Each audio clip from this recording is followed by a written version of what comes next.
Nice, man. It's like good work if you can get it. I love that you've got a camera person and a woman holding a mic. It's great. Oh, we cover from all ends. It's unbelievable. So excited to be back there? I'm thrilled. Life is good. Life's good when you're Al Roker, right? Life's good if you're above ground. That's what. That's the deal, you know. That's what my grandmother always said. She's not in the obituaries. She makes breakfast. Excellent. Unfortunately, she was in the obituaries a couple of years ago. But there you go. All right, Al. We'll see you in there. All right. I know that Al Roker is going to stop by later. Not much later, probably about 10 minutes. He's got a few minutes to come in and talk to us. I always like to talk to Al Roker, a guy who's successful on television. The kind of success you want, where you don't really have to be controversial and you just make a lot of money. How much do you think a guy that makes being on the Today Show doing the weather? It's got to be high six figures, I bet. Maybe even high seven. 6 figures? Al Roker or a regular guy? Al Roker. Al Roker. Oh, he's making big money. I bet he makes 7 figures a year. Wow. He's Al Roker. Al Roker. I'm going to ask him how much he makes and to go over his whole last 10-year tax returns and see what he's doing. I'm sure he's quite comfortable. The thing is that Al Roker's got, I would say he's probably making 7 figures, and guy doesn't appear to have any from Willard Scott. He's a big name in weather. I've checked a couple of sources. The rumor is he makes $1.5 million, but I think that's low. I don't know, $1.5 million, that's a lot of money, and then he gets to go out and do, because he's not a reporter, he can go out and do, like, the Family Feud thing and all that. That's probably why he does it. Yeah. He only has, what? The weatherman is not on that much. I wonder if he has any demons, I mean, like... He doesn't seem yeah, I mean, the food thing, he doesn't have exactly under control, because since he got that gastric bypass, he's gained back 30 pounds. That's got to be his biggest nightmare, that he's going to gain back the weight. What an awful thing that would be for, like, your psyche. You get that operation. And aren't weight gains usually a result of, like, some sort of emotional upheaval? Well, Randy Jackson on American Idol, who had the same operation, looks like he's gaining all his weight back. Yeah, because it doesn't fix that. Well, Fred points out that the weight is just a symptom of something else. Right. Don't look at the weight and say that's the demon. The demon is causing the weight gain. What is that? So what's the demon is what I'm asking. What's he got to eat for? What's his demon? He ain't hungry. I don't know. Yeah. And he's more than a weather guy too. He's like a personality, he's but I don't know, $1.5 million, that's a lot of money. You get jaded. That's a lot of fucking But that's money. network. Yeah. Eric, you're on the air in Hoboken. I'll take a couple of calls. Go ahead. Good morning, King Schmaltz. Oh, thank you. Yes. Did you go by the name King Schmaltz, or was that just the name of the that was the name of the show, but to be called King Schmaltz is a very big honor. Thank you. So, have you ever been with a girl, Howard, really Yes. hot and heavy into it? And, Artie, you can try to answer this question, too. Really hot and heavy into it, you got to get in, if you know what I mean. Right. And she says, listen, I have herpes. Right then? Right, oh, yeah, I mean, she's doing the right thing. She's not keeping it quiet. Right, she's telling you the truth. Yeah, but my point is, like, you're almost at the point of, Right. and then she goes, hold it. She could have brought that up at dinner. Well, that's very sweet of her, actually. But go ahead. What is your question? The question is, have you ever, said, fuck it, just, let me fuck her anyway? Without protection, you're saying? Did you fuck With her or with? Did you fuck her you- with protection or without? It doesn't matter. All right, okay. Al Roker's here. really? Because I know we Well, only have a maybe few we'll minutes. ask him about this. It's here already? All right, I'll ask Al Roker if you'd like me to. Well, I had a chick who gave me... I got chlamydia once. And... Well, Al's Thank here. you, I Al. don't know Al's if you want to talk walking about in your as you say chlamydia. this. Oh. Hey, Al. Good morning. Al, have you ever had chlamydia? No, I haven't. You haven't? Hey, good to see you. Al, you're just in time. I had morning. chlamydia once. Artie was about It's to... on the book. Oh, By the thanks, way. Al. Thank you very much. Sorry, sir. Al, we're talking about... did you read Artie's book, or you just know about it? No, I read it. You read it? Yeah. Oh, wow. Thank you. Al, No wonder he's depressed. yeah. I know. I thought, wow, there's the feel-bad book of the year. I think he's happy he's not me. When you read this, did you get depressed? Honestly, I mean, it's a depressing book, right? Actually, I was feeling a little bad before I read it. And then I thought, what the heck? No, life's okay. Too fat to fish. We will push you over the edge. As long as I'm not dead, I'm doing better than this guy. Whatever your problems are, they're not as bad as his. You could put Dr. Phil off the air. Just, you know what? Read Artie's book, and everything's okay. Well, thank you, Al. Have you ever? He's a cure-all. Have you ever? You were just about to have sex with a woman. You're about to get inside of her. Have you ever been in a position where the woman would turn to you? Yeah. And then say, "Look, I have an STD. I have herpes, or something like that." Has this ever happened? It has not. Me neither. No, I did get a little nervous. One had an easy pass, but other than that, it's no.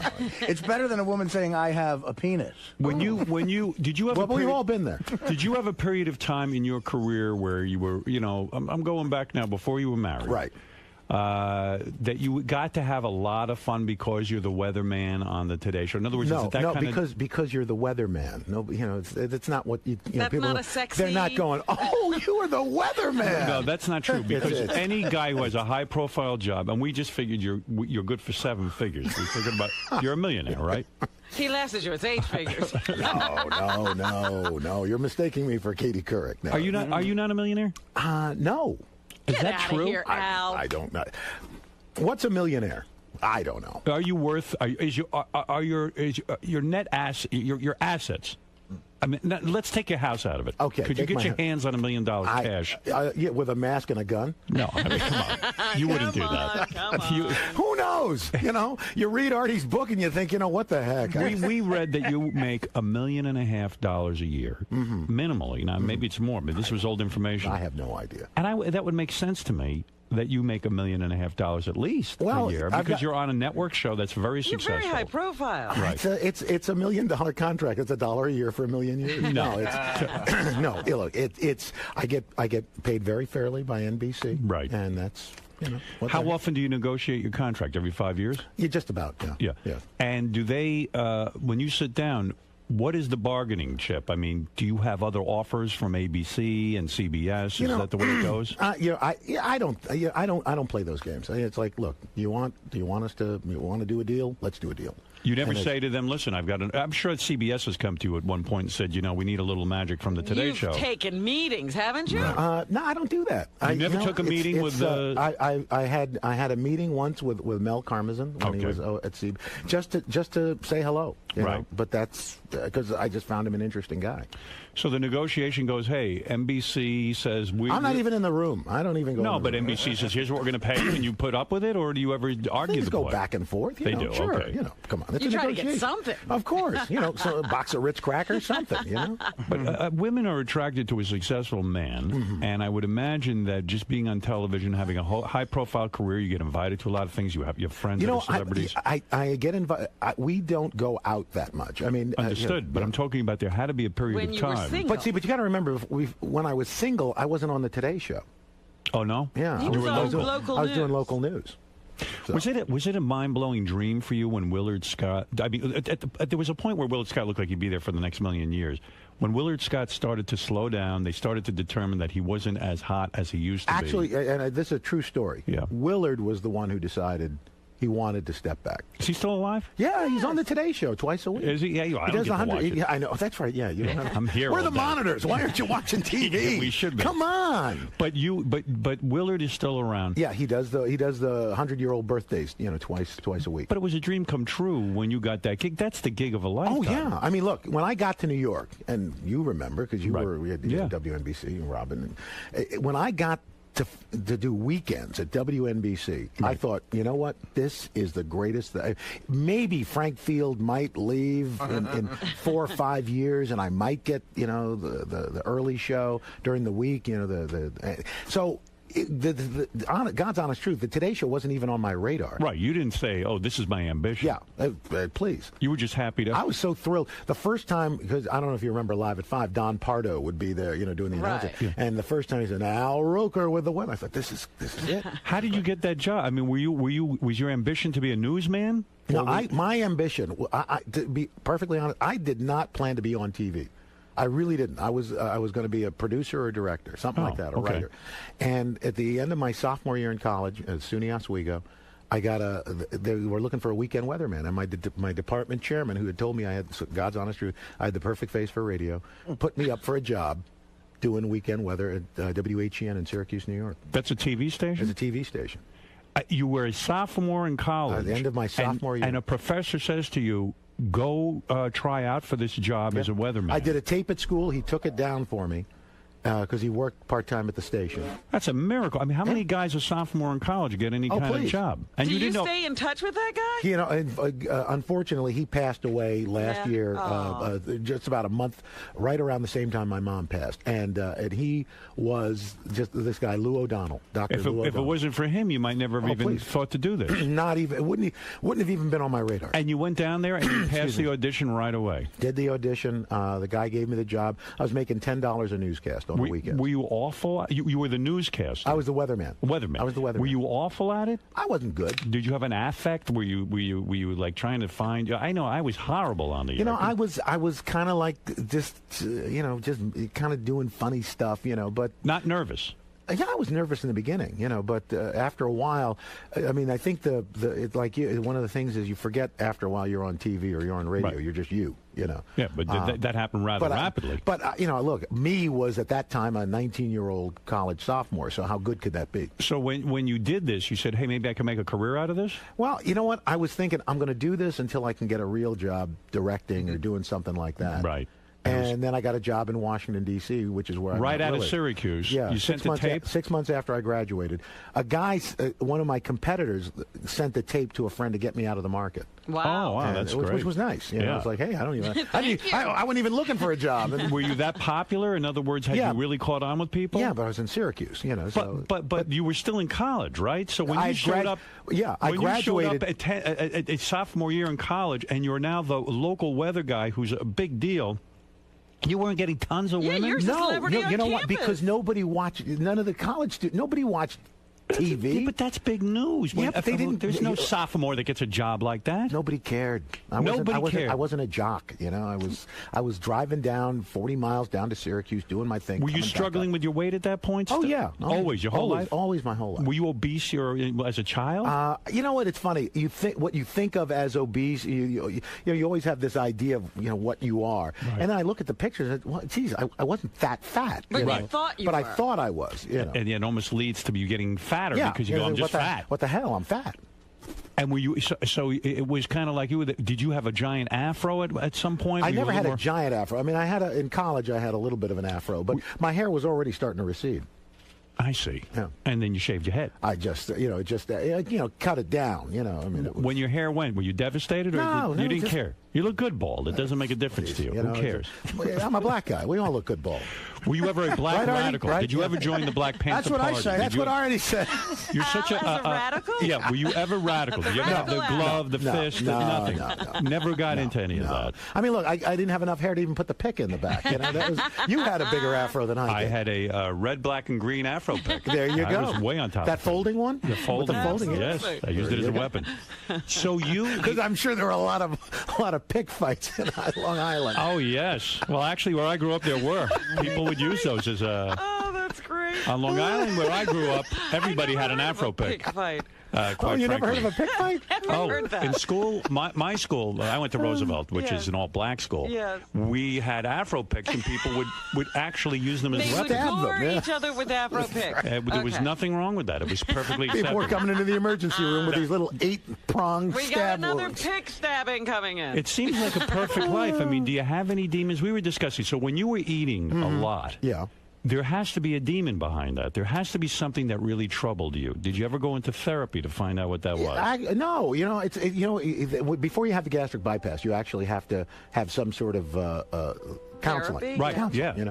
So to make sure you're not crazy. Right. And they must have lightened up on that. yeah, they really did. criteria. They just, she went out for a burger. While They want to make sure that your expectations aren't too high, or that you're just not going to undermine the surgery. No, and now they want to make sure you are crazy. Yeah, that's right. Because who else is going to? Only a crazy person going to have somebody actually come in and rearrange your insides. It is nutty, right? It's crazy, But you were in dire straits. Yeah, look, I've struggled with this my entire life, and at a certain point, it becomes this.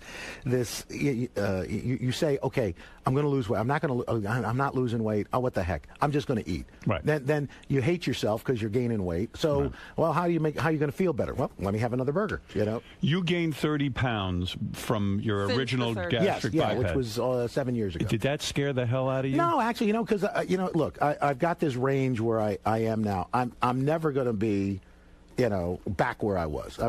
It's physically not possible. Why do you say that? You know what? Because I have when I eat way too much, right, I feel horrible. I mean, I get nauseous. I will not go into the details. But you do that every once in a while. No, but so far and few in between times now that it's not. You mean you get nauseous because of the gastric bypass? Because it doesn't allow you to really to go hog wild anymore. Right, you just can't.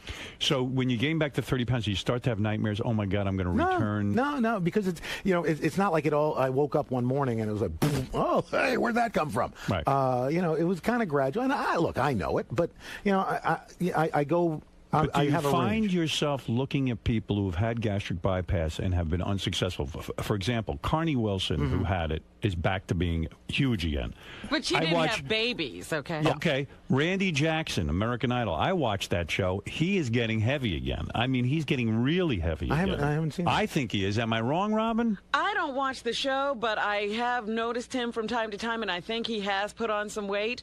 But which is actually common. natural. It's common. It's not. But it's not I unusual. think he's gaining a lot of weight. That's the scary part of What's this. the statistic, maybe. Al? You know what? I don't know. It should be pretty high of recidivism. Well, look, it's less than if you don't have it done, but it's still there's a recidivism. So I get the feeling you never had the wild sexual years. Part of becoming famous and being successful like you are, you never had the orgy scene. You never had two girls at one time. No. Do you feel like you missed out on something? No, because I don't multitask well. Are you not that sexual? I can't. No, I have no drive. You told me you never watch porn. Was that because you want to keep your image squeaky clean? No, I just I always am worried that somebody's going to, oh, look, here's his rental records. Here he's watching porn. What would be so wrong with you? Nothing with wrong. Al Roker admitting nothing wrong porn? with it. I would rather see a good comedy than bad porn. Yeah. So you don't get worked there. You don't want to see anybody naked. I would rather see Kevin James and Paul and Paul Blart. Did you see that movie? I did. Was it funny? I haven't seen it. Very funny. And look, your kids are older now. I mean, I got my middle girl is 10 and my baby boy is 6. So I'm in the middle of that. By the way, if you've got small kids, do not take them to see Coraline. That is a dark movie. Oh, it's scary. Woo! A lot of these cartoons are scary. Were the kids scared when they saw that? My older one wasn't, but my younger boy was. It's scary. Yeah, it's a frightening movie. Wow. And now, I can't believe I'm on Howard Stern talking about Coraline. But what is it? That's a tough thing.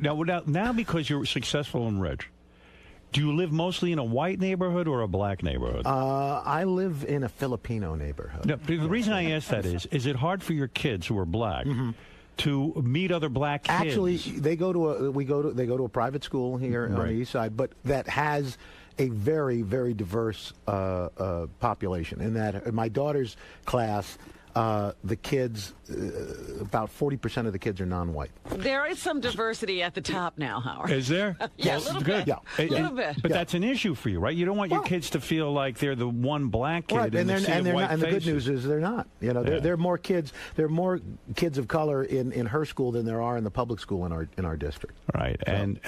So, so better get her in that public school. Yeah. They need help. That's right.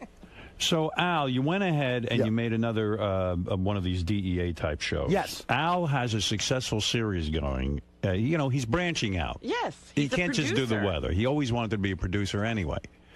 And first of all, I should mention you were the host of the Celebrity Family Feud, which I'm very jealous of. I would like that job. Oh, it's a great gig. It's a I dream would play come it true. straight. I would just go on there. You'd be good on that. I would, but people are afraid of me. You see, it would be very hard to get. But you have to celebrities. take a chance.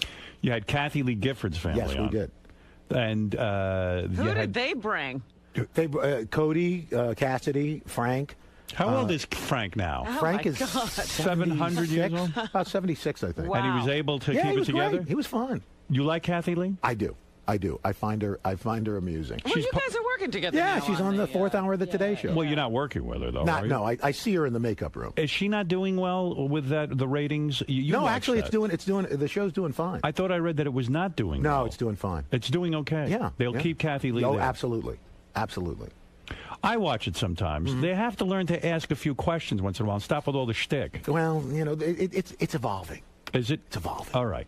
So when you have on a Kathy Lee and she goes up, let's say, against Joan Rivers' family or something, There's a lot of plastic surgery in the room. Do you comment on that? But you don't say anything controversial. You're always nice. Yeah, you don't comment on people's physical. You never bring up, a couple of years ago, Frank and Kathy Lee had marital problems. That wasn't one of the questions. What do you say? Yeah, it's not really. 100 people were asked. Yeah, he received anal sex. You read it. You do not read that? I try not to. You didn't know that he received anal? I didn't know about that. No, and I probably won't bring that up today. He asked for it. I don't know if he got it. He asked for anal. He did not get it. You don't say to Kathy Lee. If it's not in the notes, I'm not going to bring it up. You would not bring that up. No, it's not that. It's a family show. But it's on at 8 o'clock. Do you ever get tempted to say, Kathy Lee? Mm-hmm. You want to go for the big interview. I know you know how to play it down the line, and that's what keeps you going. But the fact of the matter, don't you just say, Kathy, how'd you feel when Frank wanted the anal? I mean, do you ever try to slip one of them? Did you finally no give pun in intended. And give anal? Do you see why my career gets sabotaged? Because I can't resist those questions. He would be asking that on Family Feud. Yeah, I would. And they're thinking, okay, we're not going to use this episode. not so much. Can we see anal? Number one answer. No.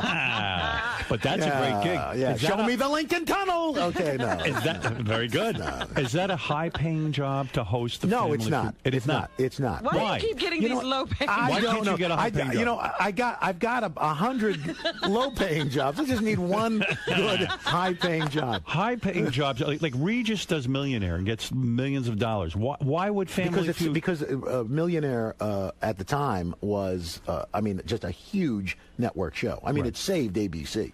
It put it on the map. Do you think that other people who work on the Today Show, like Matt Lauer, who's a news guy supposedly, right.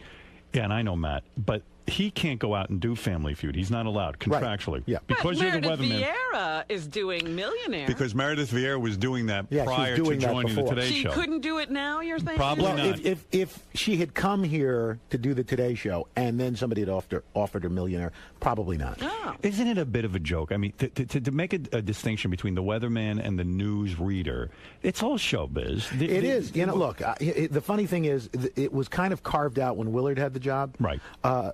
The irony is, I couldn't do commercials when I was on local news. And Right. then when I got on the Today Show, You're okay to do by it. the way, you can do a commercial. Well, okay, great. Right. So isn't it kind of strange that, in a way, maybe even Matt Lauer and all these guys are jealous of your career because you get to do other things and you get to make additional money? That's what it's about, No, isn't it? I don't think so. They make good They money. don't make great money. What do you think Matt Lauer's What does Matt making? get? Do you ever you know. Okay. Al, stop it. You never looked into what Matt Lauer's No. making. That's a never lie. seen You know why? Here's the deal. Because you go down that road and there's no turning back. Hold it a second. Your agent doesn't go looking into that and say, hey. He probably has comparables. He Sure. knows. But I don't want to know how much my coworkers are making. Look, everybody has an idea, but All right. What's your idea? I'm not. What is your idea? No. When you say everyone has an idea, everyone doesn't have an idea. Well, You everybody have who an works idea. in the business has What would an you idea. guess Matt Lauer makes? He dresses nicely. Give me a guess. Give me a I'm guess. not giving Give you me a your guess. best I am guesstimate. not giving you a guess. Why? Why? Because I got to go back across the street and work. But it's a with him. guess. I don't You're care. Not saying, you see, you're not saying anything. Yes, go ahead, Fred. According to IMDb or Wikipedia, whichever you choose. Which Al is on every 5 minutes. Yes, go ahead. What's the update? He wants Al's going to know. really be going crazy now. 13,500,000 annually. Oh! That's why you overeat. Annually. But that's why he doesn't need another job. That's right. All right, 13 million. Okay. What does it say on IMDb that Al Roker makes? Who's been there that's longer what I than found that? out so far was like the 1.3, 1.5 area. I wouldn't. What? I don't. Aren't you as much a part of the success of the Today Show as Matt I am. Lauer? Look, I am not saying More. that either. More apart. No, not more. That's Equally. Look, here's the deal. Anything you read in the paper is either wildly underinflated or overinflated, and I can tell you that. Oh, so you are saying So he's making 26 the million. best of your knowledge, 13 million is inaccurate. So You've he's checked making, it out. He's making 26 million. You're making 80 grand a year. Do not believe for a minute that Al Roker hasn't looked into this thing in a big way. He's putting the best face on this. He's pulling an A-Rod is what he's doing right now. I have never taken steroids. I believe you. Although I do have large breasts, but I have never By the taken way, steroids. I was looking at the pictures of A-Rod this morning with his shirt off. They have a lot of them now because he announced he did steroids. He had forgive me for saying this, but he has bitch tits. I was shocked at the lack of definition here. Yeah, he has breasts. Yeah. Is that what steroids do? I guess that's what so I'm told. Yeah, you've never worked out with steroids. No. You've never tried. Oh yeah, I look like doing. Do you work out at all? Do you go to the gym? I do. Be a slender guy. You got to, right? You got to stay in shape. I mean, I work out. I didn't do it this morning, but I work out before I come in. How's the marriage going? Everything good? Great. Yeah, really? The kids are okay? Kids are good. My oldest girl's in culinary arts school. No Providence. She wants to be a chef. So. Oh, that's great. Let me ask you something. Now, you talked about those occasional binges. What do you eat when you want to go crazy? Either vanilla ice cream or French fries. Really? Oh, that's good. Yeah, which are Did you both ever try just dunking horrible. them in? What? Dunking them in ice? Yeah. That's right. Artie, you dunk them in it. French fries dunked in vanilla ice cream. You should see what Artie eats during the show. You haven't lived. You would be in heaven. You would be in heaven. All right, I know we're running out of time, so I want to make sure I get to this. Yeah, why is Al subjecting himself to this today? First of all, Al produced a show for Spike TV. He came in here when he produced the first one. And the series DEA, Drug Enforcement Agency, this is the show. It follows the Drug Enforcement Administration agents as they bust drug dealers in Newark, New Jersey. Now, don't come in here one of these days. You're not going to have people busting through this door, are you? No. Yeah. Now, wait, in Newark? I got to be careful. Isn't that where you score your heroin? No. You're ridiculous. He does. He goes to Englewood. Absolutely. No, Newark, Delaware. Oh, yeah, I know you go to Delaware. I don't go anywhere, Howard. Let's move on. Anybody on the Today Show a heroin addict? No. You haven't lived. You haven't lived until you've worked with one. I see Matt scratching every once in a while. No, but here's the thing. The first one you did, you said that Newark was the... how did you put it? The most dangerous city in America. I told you, Newark most Blacks. I'll put them up against Roosevelt Black. No, I don't think so. One of the most dangerous cities in America. You called it that. Right. And when you called it that, you got into some trouble. Newark didn't like that. It was a promo. Okay. So you had nothing to do. I didn't write the promo. That said, we amended the promo because, look, the city of Newark has had a tremendous turnaround, and part of that turnaround has been the fight. People turn around and leave. Not true. Mayor Cory Booker has done a terrific job there. Tough job. And law enforcement has worked really hard, and the DEA is part of that turnaround. So, if people watch the show, I think they're going to see these are people that are trying to clean up this area. They really are. It's very difficult. In fact, I did a pay-per-view special out of Newark, and the mayor was actually at the time Sharp James was very grateful that I did it in Newark because they needed money and they needed to have people come in and not be afraid to do it. And we said at the front of the show, the carjacking capital of the world, which it was at the time. And oh God, you couldn't park anywhere near there. People went berserk. I said, look, it's the truth. It's a war zone. Newark's tough. Remember what used to happen at the airport? You'd go, leave your car, and then you'd come back and take a cab home. Yeah, well, that's true. So, if you're trying to get rid of a car, at the time, it was a great place. So you weren't saying anything wrong, but it kind of undermined the spirit of the people of Newark. It did, and so we changed it. And you know what? God bless. There's one safe section in Newark, the Ironbound down neck section, because that's where I used to go when I was a longshoreman to eat lunch. All the paisans still take care of you over there. That's why. Well, who knows? What is it, Gary? Just looking, I didn't realize I'm looking at this thing for Al Roker Entertainment. He produces like 50 shows. Is that right, Al? Yeah, I'm looking. Got 50 shows now? First of all, not all at the same 50 time. shows. Not all at the same time. Like Dick Clark. Okay, look at this. First of all, he's got about 17 shows on the Food Network. All right, that's good. Bahama Reunion, Big Bad Barbecue Show, all that stuff. I used to feel bad for you on that barbecue show because I know Al was struggling with his weight. Sure. And you had the operation. Yep. And I tune in the barbecue show, and you're tasting everything. And that barbecue is very fattening. Actually, the barbecue is not fattening. What is fattening? It's the sides that kill you. And the sauces. Yeah, but for example, like the way I like my ribs, it's a dry rub. There's, and most of the fat is rendered off in the slow cooking process. Yeah, I do the dry rub too. Yeah. That's good. Yeah. Yeah, but you would feel bad for Al now when he was all over the Food Channel and he'd had the operation. Well, that was like porno for Al. Yeah, that's my porno. You know what? Does Al produce the Porn Olympics? Is that one of the shows? No, but he did. He one did of his sports shows. He did the Whoopi Goldberg biography for A&E. The Lingerie Bowl. Are you good friends with Whoopi? I like Whoopi. Yeah. Here's one of my personal favorites for Lifetime: Intimate Portrait, Judge Judy. He produced that. No kidding. Yeah. An intimate portrait. Yes. What did you learn? It was very intimate. Did you learn anything? I had sex with her. I'm very You intimate. did have sex with her. I did. I knew you did. I did. And she did not have herpes or anything. No, she was great. When you had Family Feud and you had this Kim Kardashian on, is she really a celebrity? I guess she is, huh? Yeah. I mean, people were asking me, what was she like? What was she like? I mean, I didn't even know her. Find yourself attracted to her at all? She was a very attractive woman. Big buttocks? Actually, not as big as Ice-T's wife. Oh, yes. Coco. Oh, Ice-T and the family were on, they were too, on. yeah. Coco was like a cartoon character. Yes, She's right, like Jessica Rabbit come to life. You can see. I've seen her from down the block in the neighborhood. You can see her from like 100 yards It's away. amazing. The shockwaves see from her when on her buttocks satellite. moves. Amazing. Hey, Howard, there's just a couple other shows. Did you have Dog the Bounty Hunter on Family Feud? No. Yes, we did. We did. Were you offended by him? He did say something racist. Did you work that out with him? Look, you know what?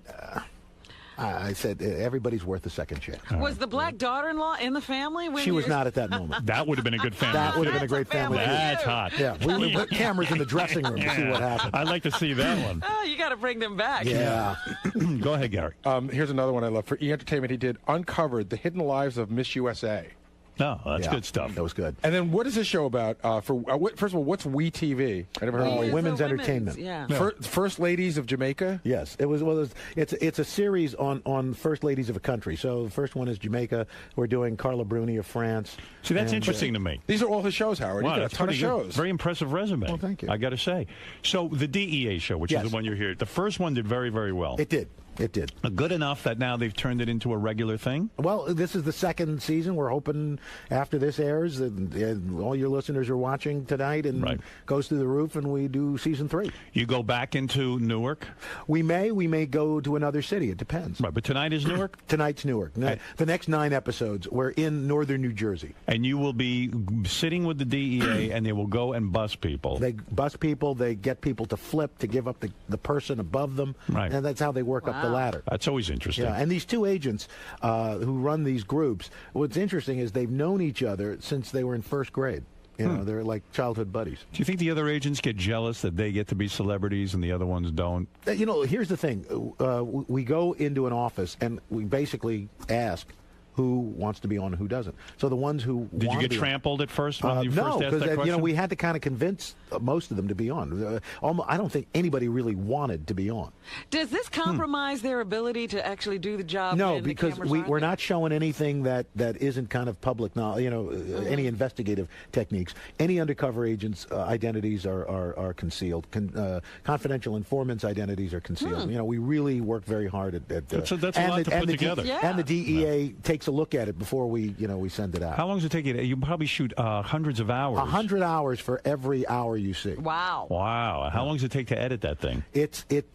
We've got like 4 or 5 editors working on every episode. 4 or 5 editors, and it must take forever to make a story out of that and to chop it down. Well, we've got terrific. The guy who was here last time, Russell Muth, and we got a guy, Alex Eastberg, who's running, who kind of is the story editor, and Jeff Sells, who's a great field producer. You know, so they're all in there crafting this thing, and then we've got these great editors who are all putting it together. We're actually editing it in Los Angeles. So they're basically seeing what's going on, and they're sort of crafting the story in their head, and then the editors have to. You never appear on the show. We'll never see Al Roker pushing a perp to to and cuffing him. Yeah, that'd be great. I would love to see you. I know you would. By the way, the DEA wants to, if you want to, you can go on a ride along. No kidding. Oh, my God. You don't want to do that, Howard. Why would I do that? Why wouldn't you do that? How great would it be if you arrest me? You've been in a pig fight in Roosevelt, Long Island. No, let me tell you something. Oh, my I'm looking goodness. to avoid conflict. I could only You're see looking to avoid conflict. Yes, I could see things going horribly wrong, sitting, like I could see getting killed. Right, These guys, come on. It'll be great. You put on the DEA vest. Come on. Come on, are you crazy? I'll go with you. It'll be great. Hey, can I go out? Will they take me? No, come on. They'll bust you. No, I wanted, It's ridiculous. You should combine shows in the middle of a bus to a dry rub or something. Well, look, what do I know? A cooking and cops show. Okay. Bust out a barbecue. Let me tell you something, Al Roker. I always like seeing you. I like to hear about these successful people like you who go ahead, they produce shows, they're doing the weather, they're doing it all. I like to hear about your weight loss, your weight gain. I like for some reason I'm very, very fascinated by all this. Al's one of those guys that when you see is what you get. Like everyone, my mother and everybody, the few times Al's been in here, they say he seems like such a great guy on TV. What's he like? And I go, he's a great guy. Yeah. He's like, well, but how do we know he's a great guy? I think he is. That could be. I think he's genuine. An SOB. That's well, have you ever done anything wrong? Look, you know, here's the thing. Like for example, you know this whole Christian Bale thing. You know, right. You know what? Not that I'm condoning it or anything like that, but you know, you don't know. It was all taken out of context. From what I understand, this guy had screwed up a number of times, right? And he finally snapped. You know. Was it right? No, but you know, I mean, do you ever have a breakdown like that, a meltdown? I wouldn't go that far, but I've lost it. You yelled at people? Oh gosh, yes. When are we going to hear that? I was going to say, can somebody get us the footage? No, I mean, did you ever hit Deborah, your wife? No, no. No. I mean, she smacked me around a little bit. I think she can take it. Yeah, please. She's got sick arms. You know, she really. Do you think 10 years from now we'll find out you had a secret family, like a second family? No, that guy from CBS, Charles Perrault. You think that'll ever happen? No. He was on the road too. No, look, I feel there's got to be a demon. Here's the deal. I had to have IVF. I had to use IVF for my two kids, you know. So it's and my other daughter. Did you adopted. really? Yeah. You were not able to conceive a child through your sperm? What is going on? Who knows? Slow swimmers. You know what the heck? Did you go to a fertility specialist? No, we just talked to them and convinced them to get going a little better. You got them a swimming coach. You've just revealed something here. Yeah. Your children were conceived. This is nothing. It's nothing. No, I wrote about it in my first book. Don't Make Me Stop This Car. No, you didn't adopt kids. Well, my oldest girl is adopted. Oh, you adopted your first child, and then Nikki and Leela were conceived. Does by your IVF? adopted child feel less loved by you than the other two? In other words, doesn't she have an issue where she goes, "Oh, you love them better"? Whenever she fights with you, she goes, "You love them better. They're your real children." No, she finds them annoying just because they're little brother and sister. Did she ever say to you, "I want to go find my real mother and father, my biological"? I don't want to. I don't. You know, that's her. That's her thing. That's her thing. Would that offend you? No, not at all. If she wanted to, I would do whatever I could to help her do it. I would be like, you ungrateful. No. You know what? Look, I'm the her. oldest of 6, and 3 of my brothers and sisters are adopted. And you know what? So you're used to this. It's not a big deal. What if she goes to look for her biological father and finds out I am her biological father? Would that upset you? No, actually, it would vaguely make a lot of sense. It would. She's been behaving like me. A lot of sense. Oh my God. So the other two children, you decided to go to a fertility specialist. Yes. So when you went there, were you nervous?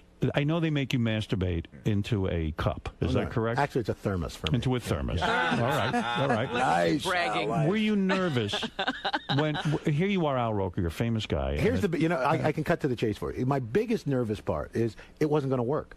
But wait a second. No, you go to the doctor, right? And now you have to masturbate. So you did look at pornography because they put in the room, did they not? Magazines. Yeah, but you know what? I can't. I'm not good at doing two things at once. I don't believe that. So I know. You're a guy. I'm telling you, I did not know. You mean you closed your eyes and imagined something? In other words, you used your own imagination. Exactly. You're a creative guy. That's right. And was there pressure? Because there's somebody standing outside the door. Right. Saying, where's that cup? They give you an hour. Really? Yeah. But how long did you stay in the room? Given my predilection, it was only about 30 seconds. Is that true? No, I don't. You were able to come that fast, even being with a nurse standing. I don't know. Who's counting? Does your wife go with you? Does she say, "I'll help you out. I'll use my hand"? No. Because you would want her to create. Sometimes it's a pain in the ass. It's make more pressure. You can do it faster yourself. I know for me, I can get it done. You're in a foreign environment, very clinical. But wouldn't you want your wife? Sexy. In other words, like if you're looking at porn, it's weird that someone else, another woman, created that orgasm. But Al, wait a second. Yes. I got to understand this. Okay. I've never gone and given a sperm donation, so to speak. You go there, they have to analyze the sperm. Before they even do anything, they got to find out, do you have enough sperm? What's happening? Right. You go in. They say to you, Mr. Roker. Yes.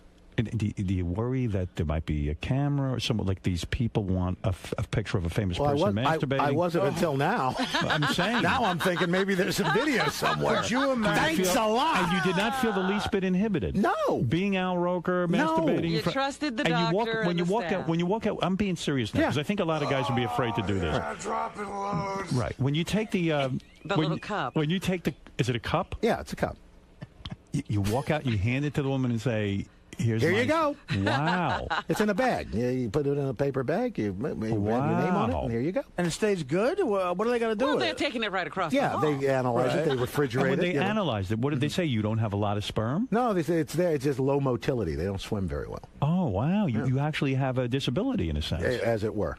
Wow. Well, remember, Al Campana said we couldn't swim, so. No, but you're don't listen to him. Or think.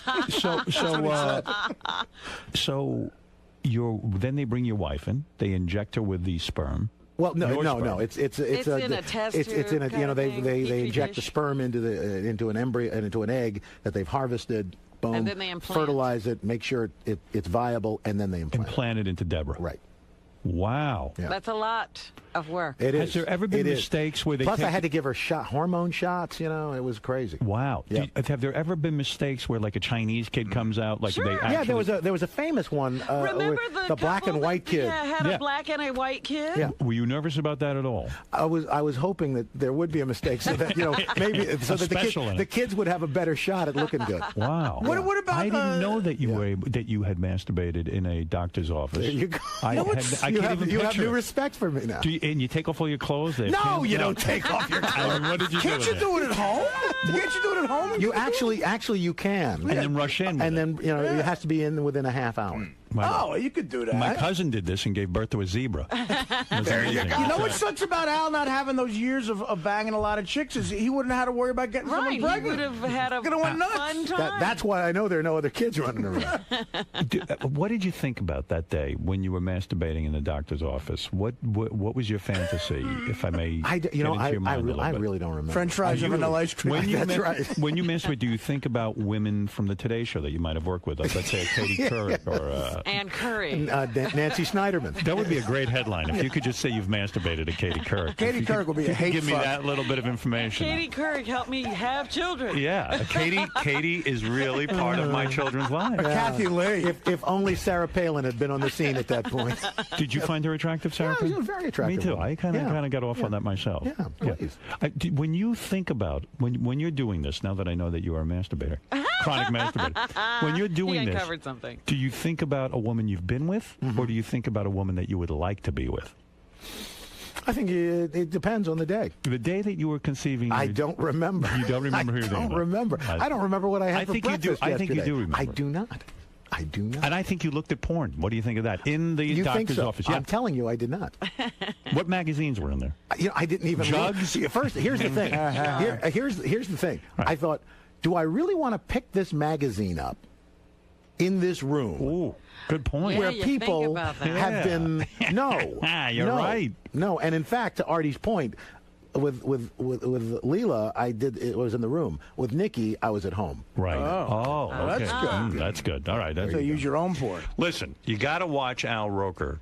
The man has come clean. He admits masturbating. Listen to what he admitted to today. He masturbates. Mm-hmm. He thinks about dirty, filthy scenarios with various people, been with and not been with. That I worked with. That you work with. And he doesn't have Michael Phelps in his balls. Right. Matt Lauer, No he good thinks about. swimmers, yeah. No, you would never be gay, would you? At all? Hey, it depends. It depends, really. You're You open would to never it. be gay. Are you open to being gay? It depends on the person. Right. You've had homosexual. I have not, but He's just Are a you nice guy. attracted to Matt? I never say never. Are you attracted to Matt Lauer? He is a sweet piece of man candy. All right. He Well, is. there you go. That's very honest of you. A lot of guys are uptight about that. Did you cover President Obama's? I did. You did. I Did you did. get to meet Did with you go to him? Washington? I went to Washington. We were down. In fact, I got the first comment from the president. What did you? Walking What did down he the say? parade, he said, "I said, how you feeling, Mr. President?" He said, "It's warm." Is that what Gave he me said? a thumbs up. There you go. Yeah. I mean, it was a great moment, right? It was spectacular. Yeah. I think a lot of people are very hopeful now, and I tell you, it's exciting. It is. It is. Al Roker's DEA on Spike TV. Yes, this sir. is going to be a big show for Al. In other words, this is the sophomore test, they call it. Yes. Yeah, the first one was successful, but will people Can come you back and watch the repeat? second one? Boom. Can There's you a repeat? lot of That's pressure it. on them for this. Al Roker, Come DEA. on a ride along. Come on. Can he do it at noon? Yeah. Yes. Yeah. Yeah, I can't go at night. I got to go to bed. You know what time you go to bed? What time do you got to be at the Today Show? Let me find out your schedule. I get to the Today Show at about 5:45. 5:45. Yeah. I go to bed about 9:30, 10 o'clock. You do? All right. Yeah. Okay. Get up at 3:30, do the thing. Sounds great. Boom, out. And then what do you do the rest of the day? I swing by, get some fries and some vanilla ice cream. And then you masturbate. Make children. That's right. Al Roker's DEA premiere. Did you tell the kids that's how they were conceived? Yeah, they know. Do you think that bothers them? No, they've met the doctor. They did? Yeah. But they really haven't pictured what their father had to do. No. Well, they're 10 and 6, for God's sake. Come on. Wait till they grow up and they go, Dad, where did you do this? Yeah. You only have to do it the once or a couple of times you have to masturbate? I think it was once. When they get older, will you show them the room where they were conceived? No. You will not. All right, okay. Al Roker, everyone, we're going to take a break. We'll be back right after these words. Al. Yes. So you come on for DEA and you end up talking about jerking off into a thermos. Well, I wouldn't quite put it that way, but this way. Oh, what's that, Al? I wouldn't quite put it that way, but a little inelegantly, less elegantly put. But yes, I guess that would be the crux of the matter. So how'd it go in there? Good. Yeah, look, I love talking to Howard. You always have a good time coming on. Always right? good. Beats a poke in the eye with a sharp stick.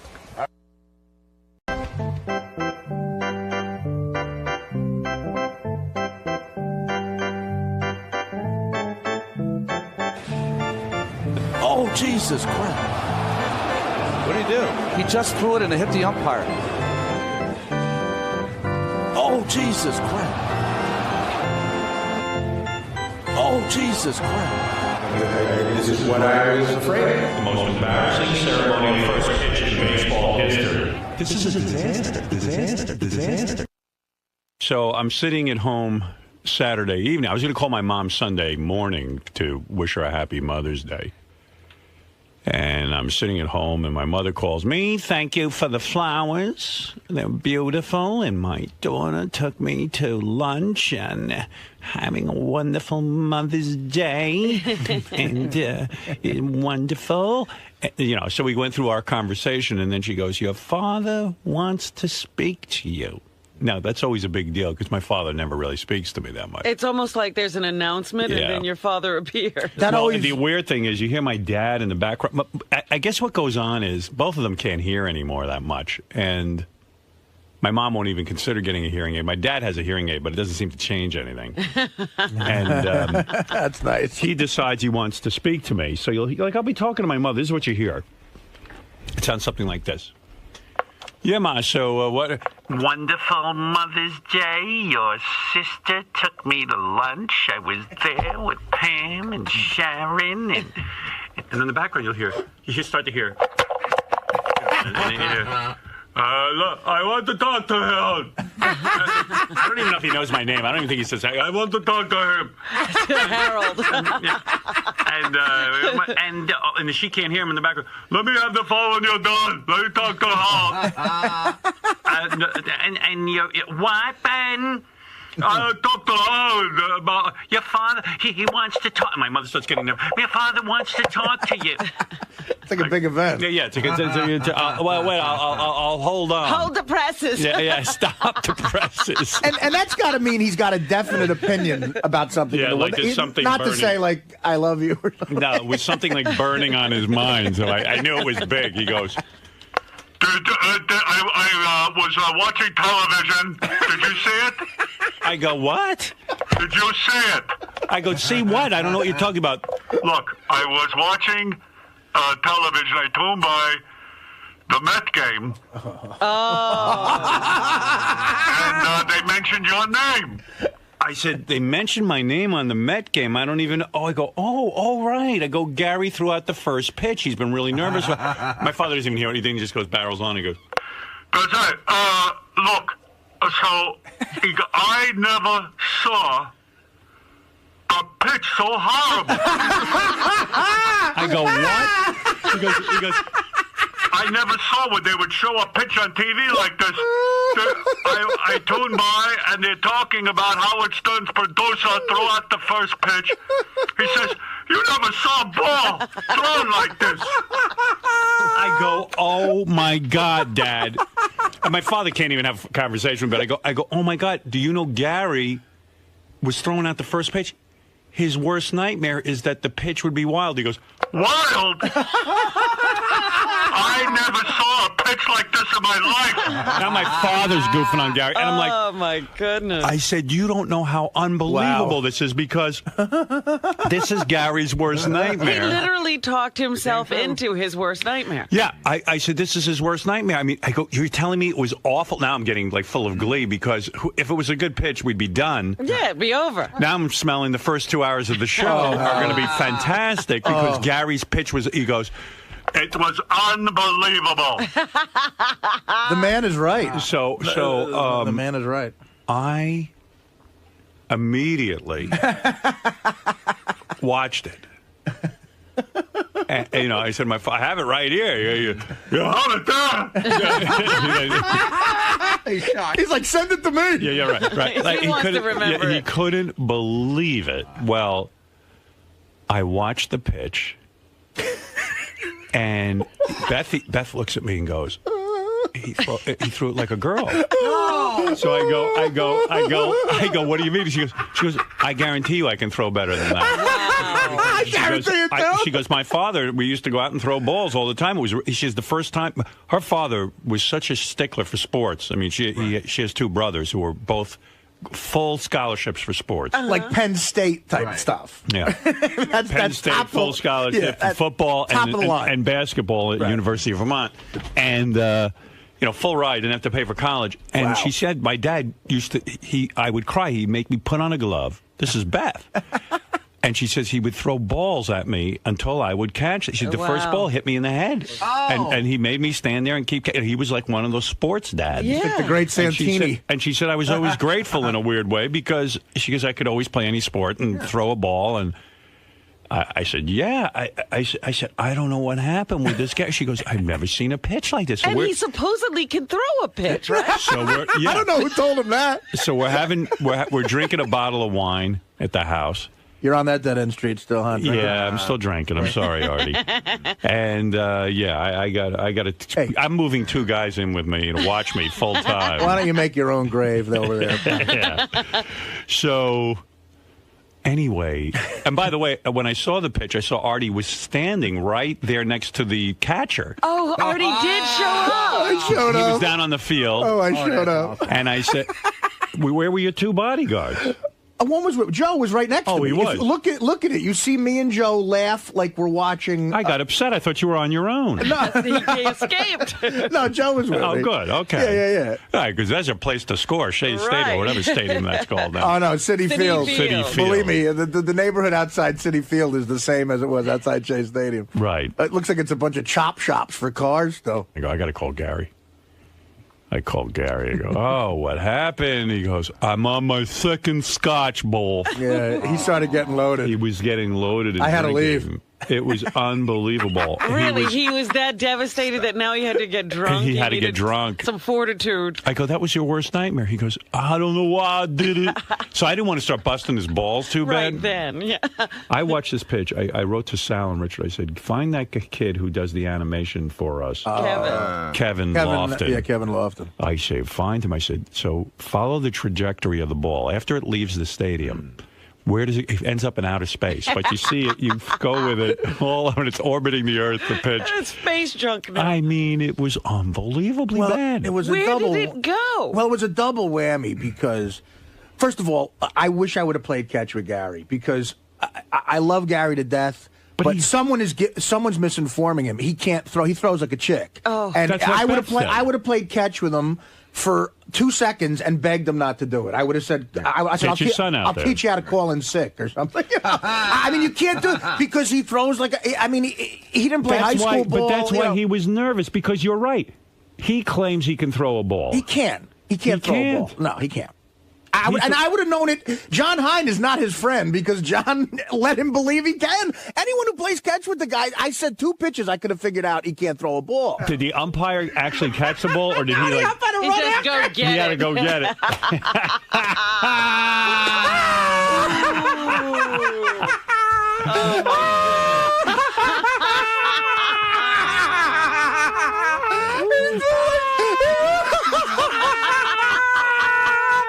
My worst nightmare, boy. Me Me and Robert Smigel were there. I said to Smigel, I said, what a great day. We just saw Lance Bass throw out the first pitch. Was the umpire cracking up? The whole stadium was laughing. I said to Gary when I called him, I go, "What did Artie say?" He goes, "Oh, Artie just hit me on the back, and he basically said, better luck next time." Or something. So you were like saving it up for the everyone. You know what? Here this morning, nobody would talk to Gary. Like Will wouldn't talk to him. No one, because Gary says to me, "Oh my God!" He goes, "Do you notice no one's talking to me?" I go, "Gary, they're all waiting and saving it for the air." Listen to this. The Daily News called Gary's pitch the most embarrassing ceremonial first pitch in baseball history. Howard, some broad who I've never heard of sang the national anthem. Yeah. She looked like a Britney Spears or something. Right. She should have thrown out the first pitch. She would have done a better job. And I was trying to justify what Gary did. It was Autism Awareness Day. He should have said he had autism. I said Gary was nice. He threw out the pitch like he's autistic. Yeah, he wanted the kids to feel good about themselves. Will, it was obvious you weren't even talking to him. It was great. I brought my whole family, went out to the game on Saturday. All Philly fans. I just wanted to see him throw that pitch. And by the way, we should mention, because it was Autism Day, Gary had brought in about 100 listeners to watch him throw the first pitch. Jeez. Lucas is such a sweet kid. He came up to me before the pitch and said to me, Artie, I love my dad, but if he screws up, you got to make fun of him. That's what he said to me. Right. After the pitch, he saw how sad his father was. The sweetest thing happened in the suite we had. He came back up to me and, like, dead serious, he goes, "Please don't be too hard on my father." So I promised him, but Lucas, you're learning something about life right now. I have a job. I got to do it. I'm making money. You made a deal with a drug addict, Lucas. They don't tell you the truth. This is the way it usually goes with them. But he should have let Jackson throw it out, because Jackson even said to me, you could tell he's a good athlete, and he said, "I want to throw it out. I would love to." Like, he was ready to go. And by the way, Sal is in the hallway for the TV cameras mimicking Gary's first pitch before we get to Will. What's he throwing, like Sal? Let's see. There. Oh, there it is. He's got the Gary mask on. You're throwing it too good. Oh, you're winding up. Okay. Take a shot put. Oh, man. That's funny. Wow. When Sal does that, that's funny. That should be Sal's stand-up act. I mean, when I heard Will was there, I'm thinking, like, it's all Philly fans, like, in his family. Oh, it's worth every penny. So what happened when you were in the stands, you were watching? Yeah, we were way back in the outfield, so I had a bad angle for it. So he throws the ball, and you're like, oh, okay, it's going to reach the plate. He actually threw it far enough. Right. But then it hits the umpire, who's about 5 feet right of the batter's box. You're like, is it even physically possible to throw the ball that badly? Ralph, you're on the air. Did you see the pitch? I thought Star Trek was good. Better. He threw like a Star Trek fan. How do you? I don't understand. Like, how did it? Like, it wasn't even close. Yeah. Yeah. I mean, with all that, first of all, and then he Gary had a pitching coach. That's nothing. You don't even know the half of it. When I spoke to Gary and he was drinking scotch on Saturday night after this fiasco, I said, "What's going on?" He goes, he had hired a psychologist. Oh, get out of here. To work through it with him. Fire that guy. He hired a guy to do 100 pitches with him, a pitching coach. And Gary goes, "I don't know. I threw 95 of those pitches perfectly, and then 5 of them went bad, and now I'm focused on the 5 that went bad." So then he hired the psychologist to work get through that with out him. of his head. He should have had the psychologist throw out the pitch. But what you're telling me, Artie, is Gary doesn't know how to throw. He should have had the psychologist. He doesn't. I'm telling you, I could tell. I played baseball for a long time. Right. And I played like hardball. I played in a fast pitch league for a while. And I know what it's like. You play catch with a guy, you could tell, okay, this guy knows how to throw a ball. Right. And I'm telling you, if I played catch with Gary, I could have told him, don't do it, man. Was Gary's worse than Chris Rock? Yes. I think it was the worst pitch in the history. I mean, the Met players and fans, everybody around in the suite. I mean, the autistic kids were going, "Wow!" Sebastian Bach was there. Yeah. First of all, Sebastian Bach had the line of the day. What did he say? Sebastian Bach sang 3 songs before the game, and no one was listening to him. Right. Well, I thought he sounded pretty good. Right. And afterwards, we see him, and he's like one of those, "Dude, what's up?" Yeah, he's a heavy metal guy. Yeah, right. Heavy metal guy. Yeah. The lead singer of Skid Row in the 80s. But he goes, "All I know is Gary threw worse than I sang." That's the ultimate insult. Thank God for Gary, is what he's saying. There was like, we all he threw worse than I said. We all took a picture. Do you know the Daily News? I mean, for the Daily News newspaper to say comment even on a picture. I mean, to say it's the single most embarrassing moment in the history of first pitches. Yeah, in the history of the Mets. You know how many embarrassing moments the Mets have? Oh, here it is. Worse.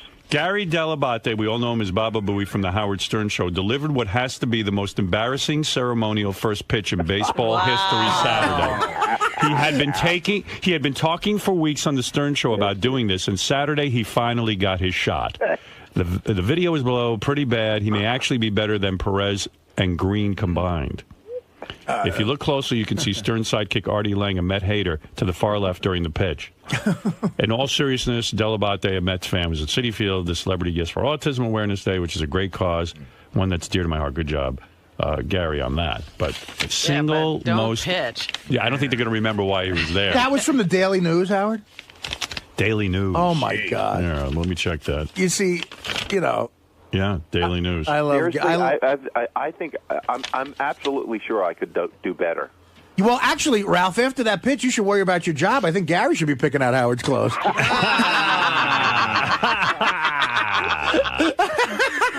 I mean, what was that? What? I mean, Howard, first of all, so in other words, what I'm learning is Gary doesn't know he can't throw. Yeah, and a lot of people. But you know how everyone thinks they're funny? Right. You know what I mean? My buddy's the funniest guy, and then you meet him and you want to punch him in the face. Right. There's a ton of guys who think they can throw and they think they're athletes. Artie, listen. He didn't even come close to the plate. I understand, Ralph, but I'm sure Gary could at one time in his life throw. I'm sure he remembers being in the 8th grade, throwing the ball and being good. But Artie, Gary's had such a different life than playing ball for so long. About throw like he's a pitcher, he's a sportsman or something. You can forget to throw? Yeah, I think you can, sure. You get to hit the guy you're throwing at. Well, I mean, Maybe Gary thought the umpire was the catcher. Gary, the single worst. Do you think yours was worse than Chris Rock even? Gary. No, okay, so mine wasn't worse than Chris Rock because mine stayed in the frame. You know what I mean? Chris Rock went out. And by the way, I would love to have Chris Rock's publicist because you can't find a video of that anywhere. Is that true? You can, Howard. I searched high and low on the internet. They must have had it scrubbed. It's not on YouTube? Nope, not on YouTube. Nowhere. How is that possible? I don't know. Seriously, if somebody's got it. You were freaking out, too. You said to me, I don't understand how they're showing this on TV they never show the first pitch, and yet they were showing it everywhere. In fact, here, wait, let me play these for you. It's the most popular thing on YouTube. Wait, let me play this. Yeah, Howard TV has video of the throw, by the way. Here's the... let me see it again. Yeah. I don't think Here it is. This is like watching...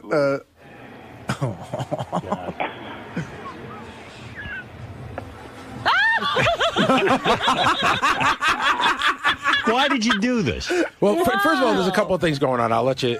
What happened? I swear to God, I can throw, and I swear to God that the way that looks like I can't throw. Okay. And I'll tell you what's going on. No, I'm going to tell you. Explain it. I'll explain it to you as best I can. Like, do you know right away that was the after you released it? When do you realize this is going horribly wrong? So here's a few things that are going on. I can throw better than that. I promise you. Right. So I'm standing on the side. Yeah, but that doesn't count. No, I got you. I knew it was one pitch. So I'm standing on the side, and I've got like 8 minutes before I have to go out there. I'm just getting more and more nervous, nervous. I start to do that thing that I do. You know how your lips? No, dry heave. Oh, dry heave. Like when I get really nervous, I start to cough like I'm going to throw up. Oh. Gee, I didn't even know about that disgusting. Oh, you didn't? Yeah. I thought you meant licking your lips and teeth. No. I start to get the dry heaves. I've been given so much advice from so many different people. Some people say, just go out and throw it. Don't pitch. What kind of advice are they giving some people say, just go out and throw it and don't pitch. And some people say, go and pitch. And what that was a bad combination of me saying I'll pitch and at the last minute go, no, I'll just throw it. You know what I mean? It was a bad combination of gay guy and chick. Right. Listen, I can't. Did Artie bust your balls there, or you saved it for now? They saved it for now. Yeah, right. That was smart. I'm an 8-year veteran on the show now. I know what to do. Why waste your time there? No one can hear it. I asked Smigel to call me with any joke he had. How bad? So once you release the ball, and you see the umpire trying to chase it down. What are you thinking at this point? I'm thinking this is what I was afraid of. This was it. This Right. was all of it put together, the worst of the worst. I mean, you start thinking of all the things you don't want to do. You don't want to throw it over the head. You don't want to bounce it. I mean, for my father to call me. Oh, your father was the least who called me. Oh, my God. Who called you?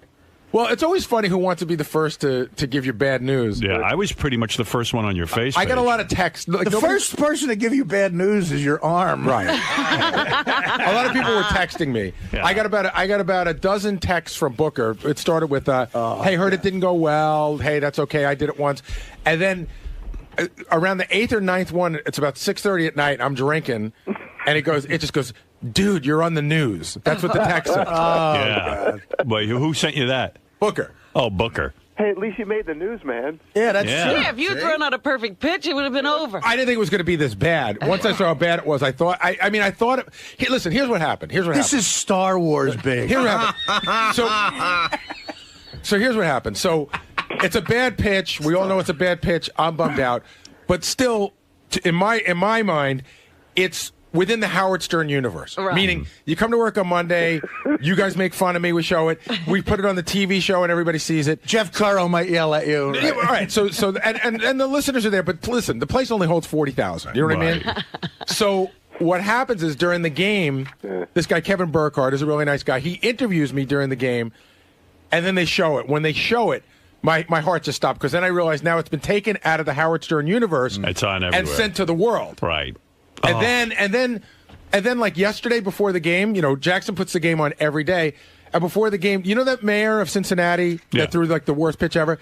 I turn on the game. It's 12:59, and I see they're doing a side by side. Oh my God! I'm not kidding. But here's the worst. Here's the worst part of the whole This is thing. one of the worst catastrophes I've ever seen. And they say it's close. Wouldn't it be cool if Major League Baseball started to use this clip like in an opening montage for every single game? Like it became like a wide world of sports kind of thing. So they decided that as bad as mine was, it's pretty bad, but not quite as bad as the mayor of Cincinnati, but it's very close. Right. So I realize now that for all eternity, I'm the second worst pitch. The worst pitch in New York, the second worst pitch, and I'm linked to the mayor of Cincinnati. This might make Jackson a Yankee fan. While all of this is going on, the whole weekend, like leading up to this, Mary's like getting mad at me, even like the couple of days before the game. Because you're stressed out. I'm stressed out. I'm ruining everything, and because Beth said to me, "How will Mary be about this?" I said, "Mary's a real ball buster. She's not going to sit and give him any compassion." No, so she shouldn't. I mean, this is ridiculous. So it's the whole thing. He embarrassed the whole family.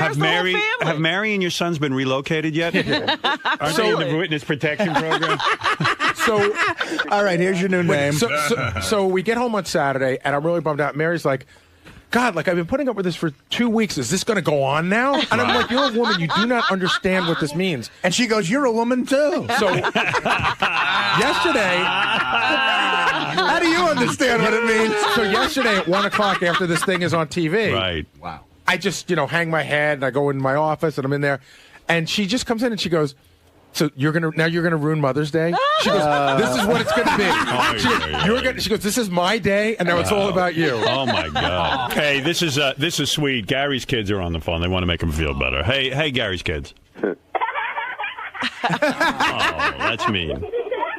Kids. What do you think of your dad? All right, they can't stop. That sounds like Jake and Chubba from Queens. Howard, here's how you know it's really, really bad. I get a text. I'm going to pick up my mother to bring her home for Mother's Day. I get a text on my phone, and it says, "Sorry about the first pitch. How are you doing?" And you know how people text you and you don't know who it is? Right. Yeah. So I go, "Who sent this?" Because they should put their name on it. So what I usually do is I hit the button to dial it, and then I usually get the person's voicemail. It was the owner of the Mets. Oh, my it was Jeff Wilpon. You're kidding me? I sort of know him. But he's just like, he wanted to see how I was doing. Wow. Oh, wow. By the way, they announced the game in Spanish. You could even hear during Gary's first pitch they reference it. Pero primero, aquí está Gary Delabate del Howard Stern Show para tirar la primera pelota del juego. Please welcome Gary Delabate. También lo conoces como Baba Booey. Y ahí va. A la puchica, este pendejo Monkey Boy no puede tirar para nada. Quizás con ese gran peso de su tooth and gums enorme, su balance ya está todo chiflado. Los otros jugadores ya casi están cayendo por el ass breath que tiene este hombre. Ahí va ese Neanderthal jungle creature, ¿oímos? Todo el mundo. Y ya vamos a regresar después de estos comerciales. Oh, my God. What do you got there, Jason? An article from Newsday.com. Oh, Newsday. What does Newsday say? Let's see. Howard Stern's longtime producer, Gary Delabate, is infamously known as Baba Booey. The history of the nickname comes from a mistake Delabate made in the studio many years ago. Saturday, Baba Booey messed up again, big time. Watch it. Then they have the tape on the Newsday.com. Oh, they direct you to that. Huh? Yeah. They're driving people to the website with it. And then guys write comments underneath it, and it's like, God. Ouch, Gary. This pitch just makes me cringe. I watched it live about 15 times. As someone who pitched for 10 years, he should have called me and not a sports psychologist, as he claims. Howard, that's not a comment. That's the author. Oh, that's the author. Oh, my God. That's the writer from Newsday. The key, I thought it was like a kid. This is great. The key is to put zip on the ball, Gary, and throw over the top. I really can't decide what it looked like. Maybe a boomerang throw. But I've never thrown a boomerang. It just looks horrible. Continuing to pile on, it's one of the most unathletic things I've ever seen from a grown man. It ranks second to Chris Rock's opening pitch, so at least you're behind Chris Rock. There's some good in this. Apparently it's worse than Chris Rock's, right? Artie loves this. Let me just say that. The last time I was at a Met game was 1985, I told Gary. And the only 2 times I went back to Shea Stadium after that was to see The Who and the Rolling Stones. Right. This blew both away. This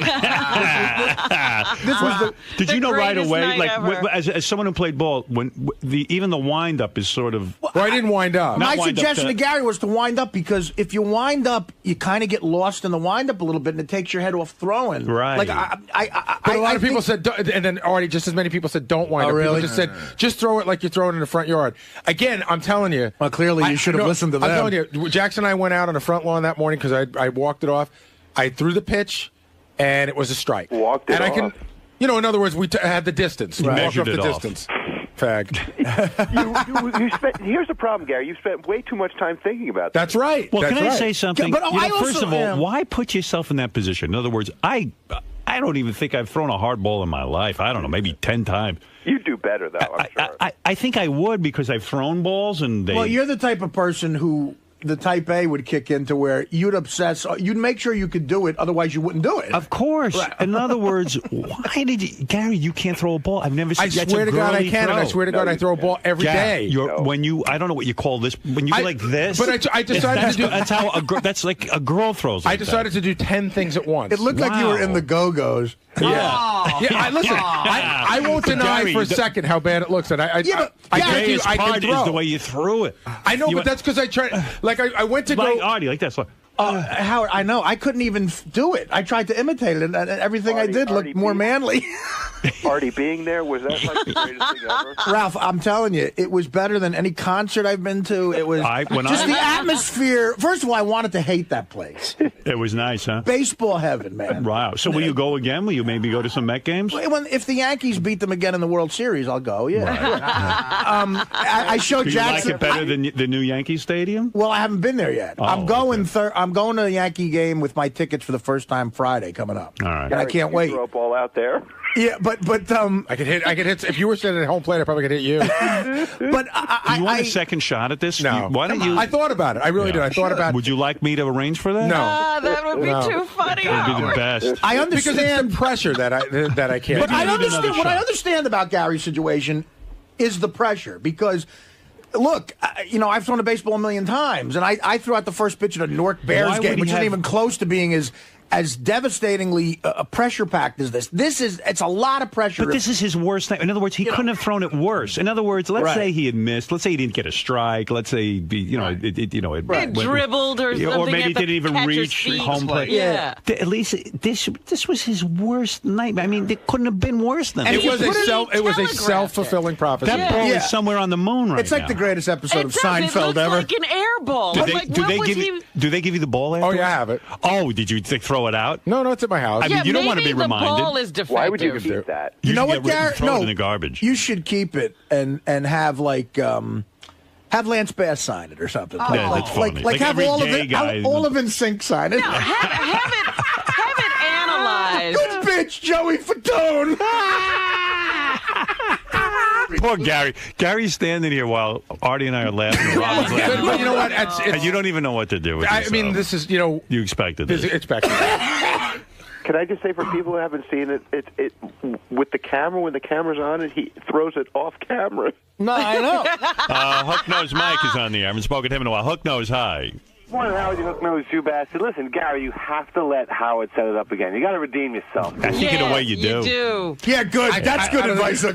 No, but Gary really needs to go out there and throw the pitch. Listen, You need to get this one behind you. Gary, do me a favor. Can we play catch one day? Yeah. And and then I'm going to come back and I'm going to say if Gary should do it again. I'm going to be brutally honest. Yeah. All right. But Hey, based Howard, on what you saw, Howard film Artie having a catch for yeah, Gary, we'll too. film it. But Artie, based on what you saw, right? I mean, Gary gives you this thing. He was winding up, but also doing something else. 10 different throws. Right. The fact of the matter is, he can't throw, and he doesn't know it. And he's one of those guys, like you say, who thinks they're funny, and they're not. Right. And you saw absolutely no indication that he can throw. Major League pitchers are calling Gary and saying it was the worst thing they've ever seen. I mean, the guy from the Daily News, the is owner of saying the it. Mets, the Daily News. Oh my God! I mean, My you know what, father, Gary, really is. My the father best. hasn't called me in 10 years. Hello. My father goes. My father's like, "Did you see that pitch?" I go, "Yeah, Dad." He goes, "Well, what kind of pitch was that?" He goes, "Well, it was unbelievable." Yeah, we got to call my dad. Guys get angry about that because I get off the plane yesterday and the guy who meets me at the plane says, Gary sucks. Well, Gary is a guy's guy. Like You know Gary what? knows sports. You can talk to sports, so you think it's going to be better.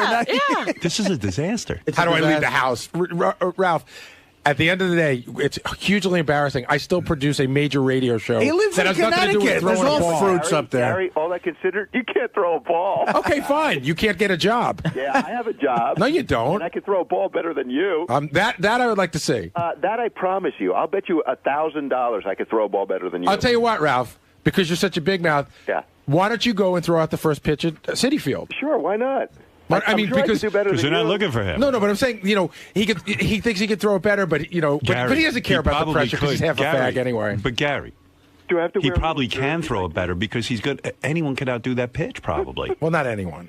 I like the chick who goes, and Gary Baba blew it. Oh my God! I like when they call him Gary Delabonte. I know, but they all get Baba Booey correct. Yeah, that they get. First of all, if you put it on a scale, When a chick says he Baba, yeah, Chris Rock grew up, I think, in a project in Bed-Stuy. Right. He probably never played There Little wasn't League. a field anywhere near him. Exactly. Yeah. You know what I mean? And Like his father probably left him at an early age. I don't know if he's Rock. from his father was there. Oh, really? Yeah, but Black guy and his father was there? Okay. According to the show, everyone hates Chris. He's got a dad. I don't know, but he grew up in Bed-Stuy. I know, so there's he probably didn't spend a lot of time playing ball. Yeah. So you gotta give Rock that a little bit. You know, Gary actually played. Gary's is probably worse than Chris is on that level. I mean, all the preparation. Yeah. Right. Yeah. Doug Goodstein from Howard TV. We have multiple angles of this, so we just analyzed a side angle of Gary, and in mid-pitch, you'll see he licks his lips, too. By the way, how do you have multiple angles of this? Because you were allowed to shoot this, we're right? doing a real licensing deal with Major League Baseball. Yeah, Doug sends not like before you the roll stolen footage. Yeah, Doug sends me a note this morning. Tell everyone not to watch YouTube. Only watch it on Howard TV because we have a licensed agreement with the Major League Baseball. It's just frustrating. And I'm sitting there laughing. Yeah, okay, Doug. Yeah, everybody's going to say, "Oh, Evan, it's so I'm going to frustrating. I watch spent you." hours making a deal with Major League Baseball on Friday, and then Yeah, but you got the multiple angles and stuff. Everyone will tune into Howard TV. Doug, Howard's a powerful guy, but I don't think in this day and age he's going to get no one to watch YouTube. I know, but Howard says no one watch YouTube. I didn't say that. I said if you're going to promote Howard TV, not YouTube, where it's illegal. Well, because no one's going to wait for Howard TV. They're going to watch it on YouTube, but you're going to have a funny multiple angle. And then thing. after this, there's also a shot when Gary ran out. He did something weird too. I don't even know if I you just remember jumped over the line. Yeah, he did like a weird hop over the line. All right, so here's Gary from another angle. Artie, watch carefully. You're our expert. Go ahead. Here we go. Look, where did he go wrong? Ooh, right there. Yeah. See, even I know, and I'm not an expert. Oh, but look you at don't... his face. Oh. It looks like he was aiming for the stands. There's a beaten man. You look like a beaten man. Are any Met players laughing in the background? Well, that's another thing. So I got a buddy who works for Rawlings, and he knows all the players. So the whole time he's emailing me like, "Good luck with the pitch. How did it go?" And he sent me back a note. This is probably the most stinging one of all. I got reports from all the players. It's worse than you imagine. Oh, my God. So that means like the players are like, now it's like the inside joke of the clubhouse. Yeah. I know how much this matters to Gary. And it would matter to me, too. Yeah. I mean, what I would say in my head was, just don't look like a chick. Right. You know what I mean? Like, just Throw it I well. would throw it as hard as I could, and if it went wild, I would go, look, a lot of Major League pitchers throw wild, too. Absolutely. But just don't look like a broad. I don't know. You know, it's a lot of pressure. Artie, be honest. You wouldn't have thrown a ball like that. No, of course he wouldn't. It's physically impossible. Here's that little hop. You couldn't look like that. I don't think so. Here's the Gary hop. Well, that's superstition. That's a lot of players do that. Managers do that. He should have stepped all over that line. Yeah, well, I don't know why you cared about superstition. And I just want to point out one thing. Not that it matters much, but I didn't hire a sports psychiatrist. The guy, Fred, the guy emailed Fred and whatever. that I called, but I didn't hire him. I didn't pay him. You met with him though? No. He gave me his phone number, and I talked to him on the way home one day. Yeah. He was a big help. How are you a Little League coach? Do you teach the kids how to throw? Oh, my God. How can he go back? Well, Little League chicks play. Well, no, by the time I get them, they know how to throw, so I'm not teaching them how to throw. I'm teaching them where to throw. Listen, I pitch batting practice. I'm telling you, I can do better than that. Right. Batting practice. You know what's the greatest Batting practice for who? For the guys in the dugout? What is that, Ralph? Gary has like a jersey, like a baseball jersey on too. Yeah, no, it's a T-shirt, Ralph. They gave him a Met shirt that said Baba Boo. Why number 9? By the way, you know, I don't know. The guy handed it to me. I have no idea what the number meant. So Gary, someone told me that your attitude with this pitch is that you're going to embrace it fully and just start living like a woman. You're going to start. Really? Who told you that? That's what someone told me. Like you're going to get you the operation. Changing his name. Yeah. That's who you should get to sign the ball, Siobhan. Dominic, you're on the air. Well, two things. First thing, I had to go to criminal court Sunday morning. A businessman got into a fight with his girlfriend, beat her up. I go all the way in the back where everyone's locked up and all these people are in there. And I go up to my client, and here he is, never in trouble in his life. He says, first thing he says to me is, did you see that pitch? Is that true? Is there any chance that that's true, There's Howard? no way that's true. Dominic is so... Guys in jail? Can I tell you, walking in the streets, people are yelling it out? To you? Just yelling it out, of course. It's incredible. The pitch heard round the world. All right. Thank you, Dominic. To be yelling once you get married for a 5th time. Yeah. I'm not sure which is more embarrassing. You're dating your ex-wife? Speaking of Dominic, Gary would have done better if he just ran up to the umpire and hit him with a plate of pasta. Wolfie, go ahead. Hey, Howard. I'm not one to usually be negative, but I've seen better arms on a snake. It reminded you of a little kid. They just wind up and throw, and they're 2 feet away from you, and the ball just completely jumps to the side. And I was actually rooting for the guy because his kids were there. You know what did Gary in? I'll tell you what did Gary in, Wolfie.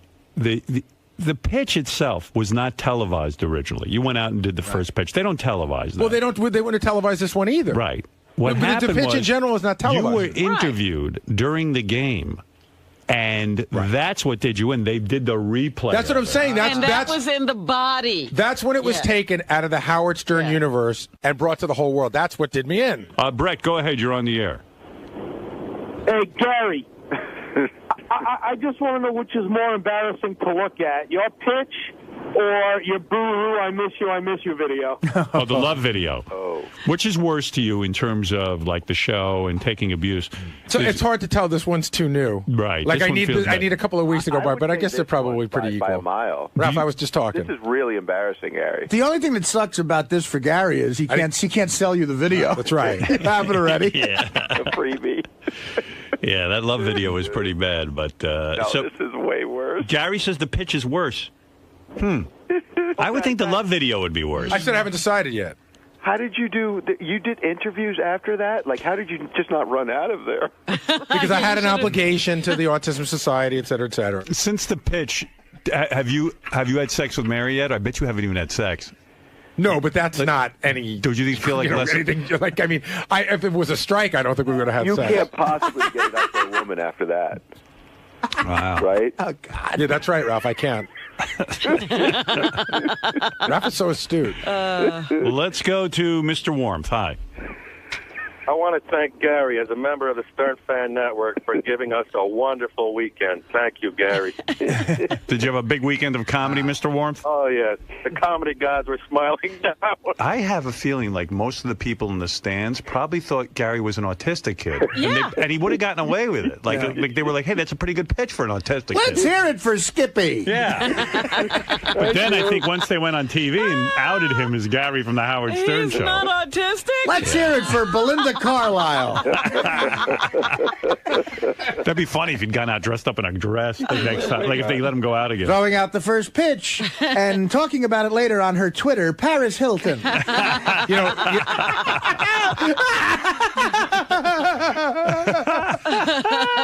So, Artie, I got a question for you.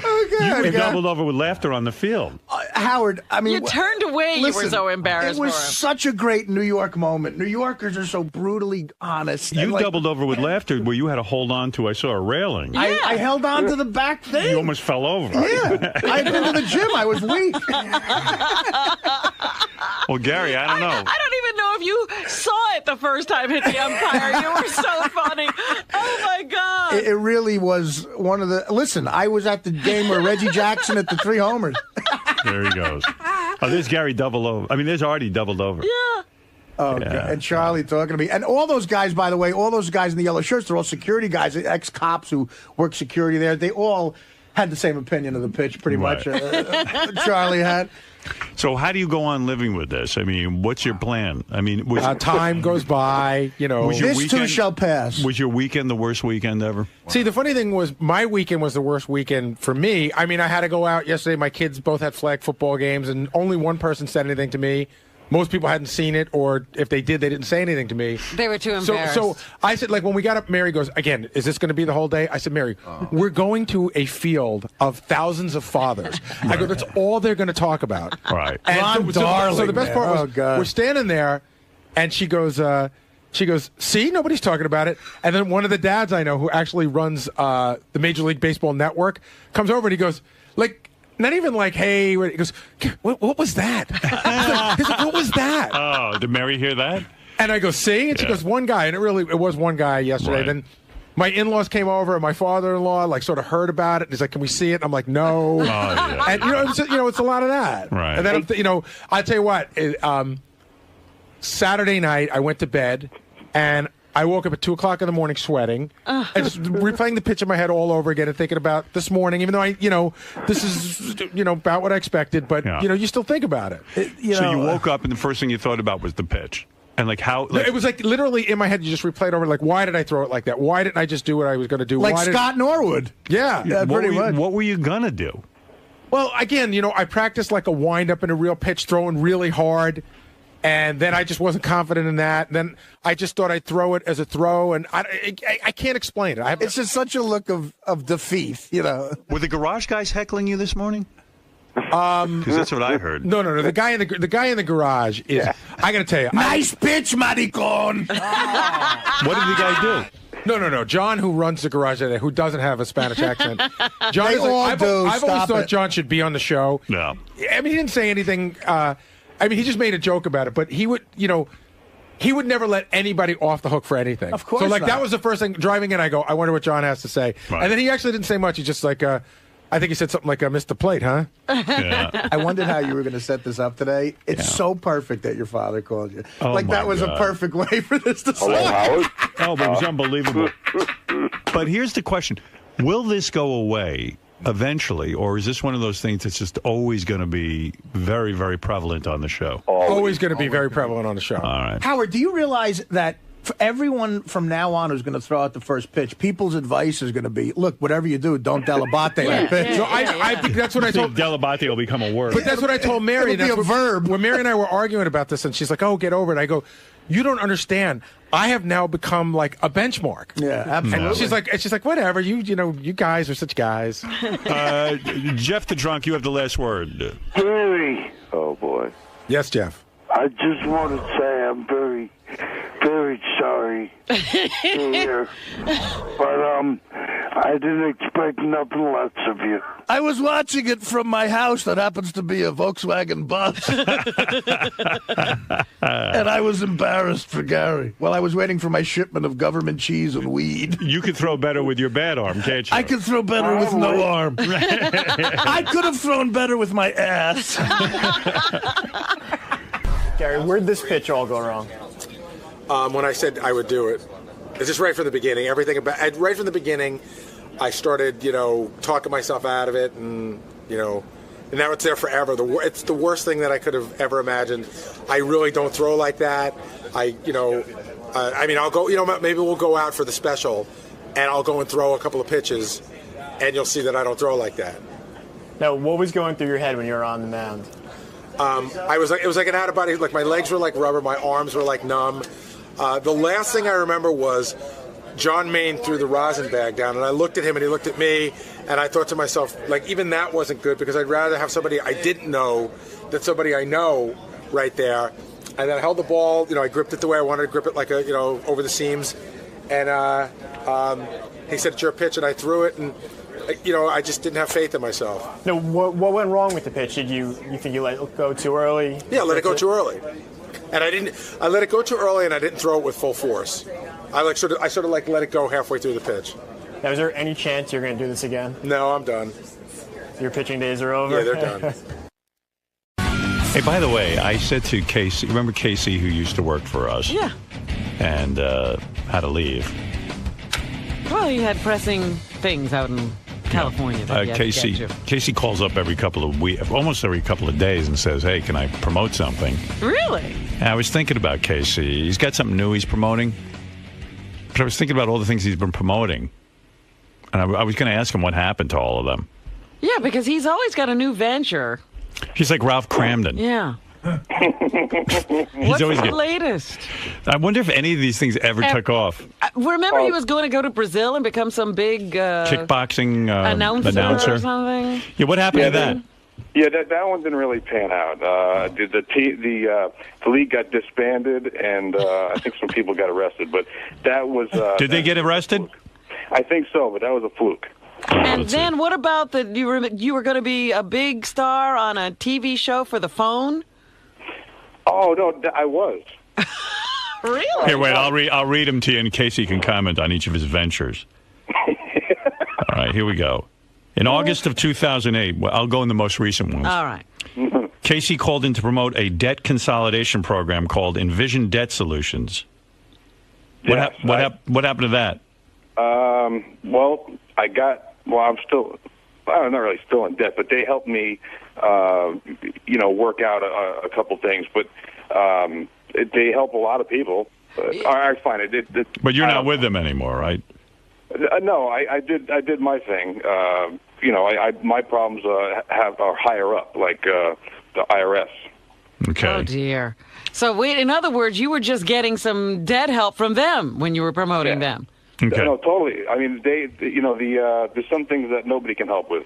In January 2008, Casey called in to promote Rio Heroes, a website that broadcast bare-knuckle fighting from Brazil.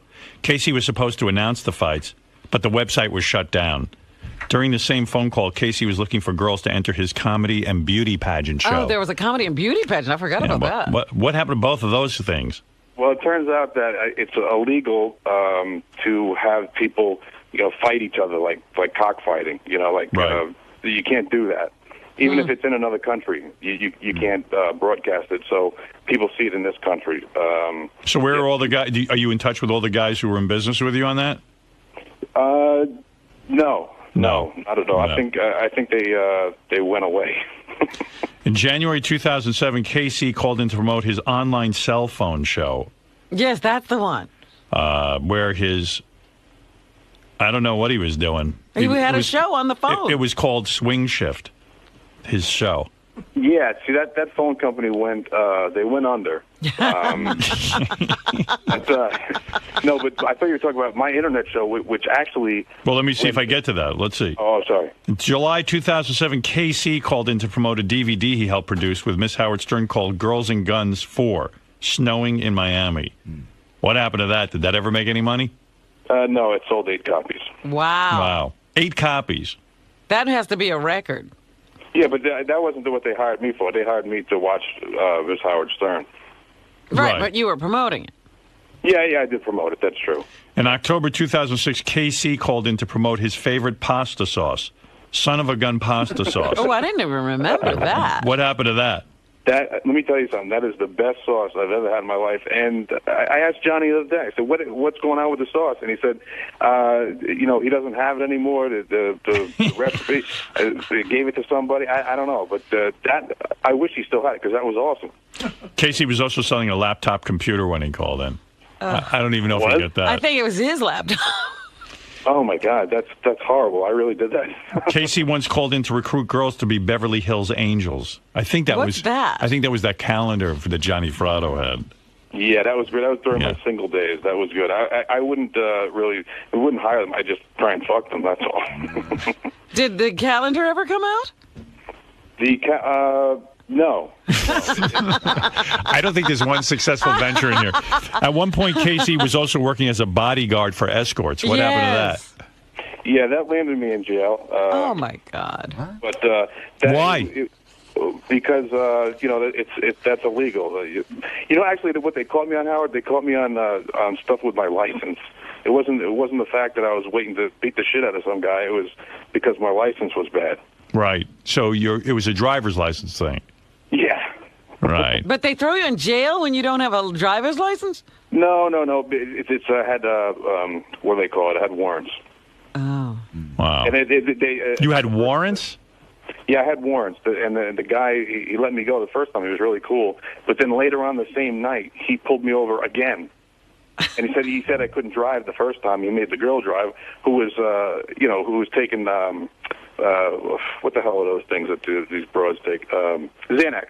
Oh. Like a million Xanax. She couldn't drive. She almost fell out of the car. But she should drive and not me. Well, how do you think it's going for Casey since he had to leave our show? This West Coast run has been a good one.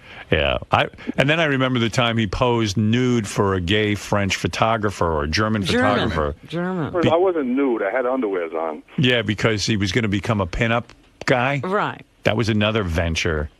I know, but that one went really well. I mean, all those posters that sold. Do you know who bought those posters? Yeah, gay guys.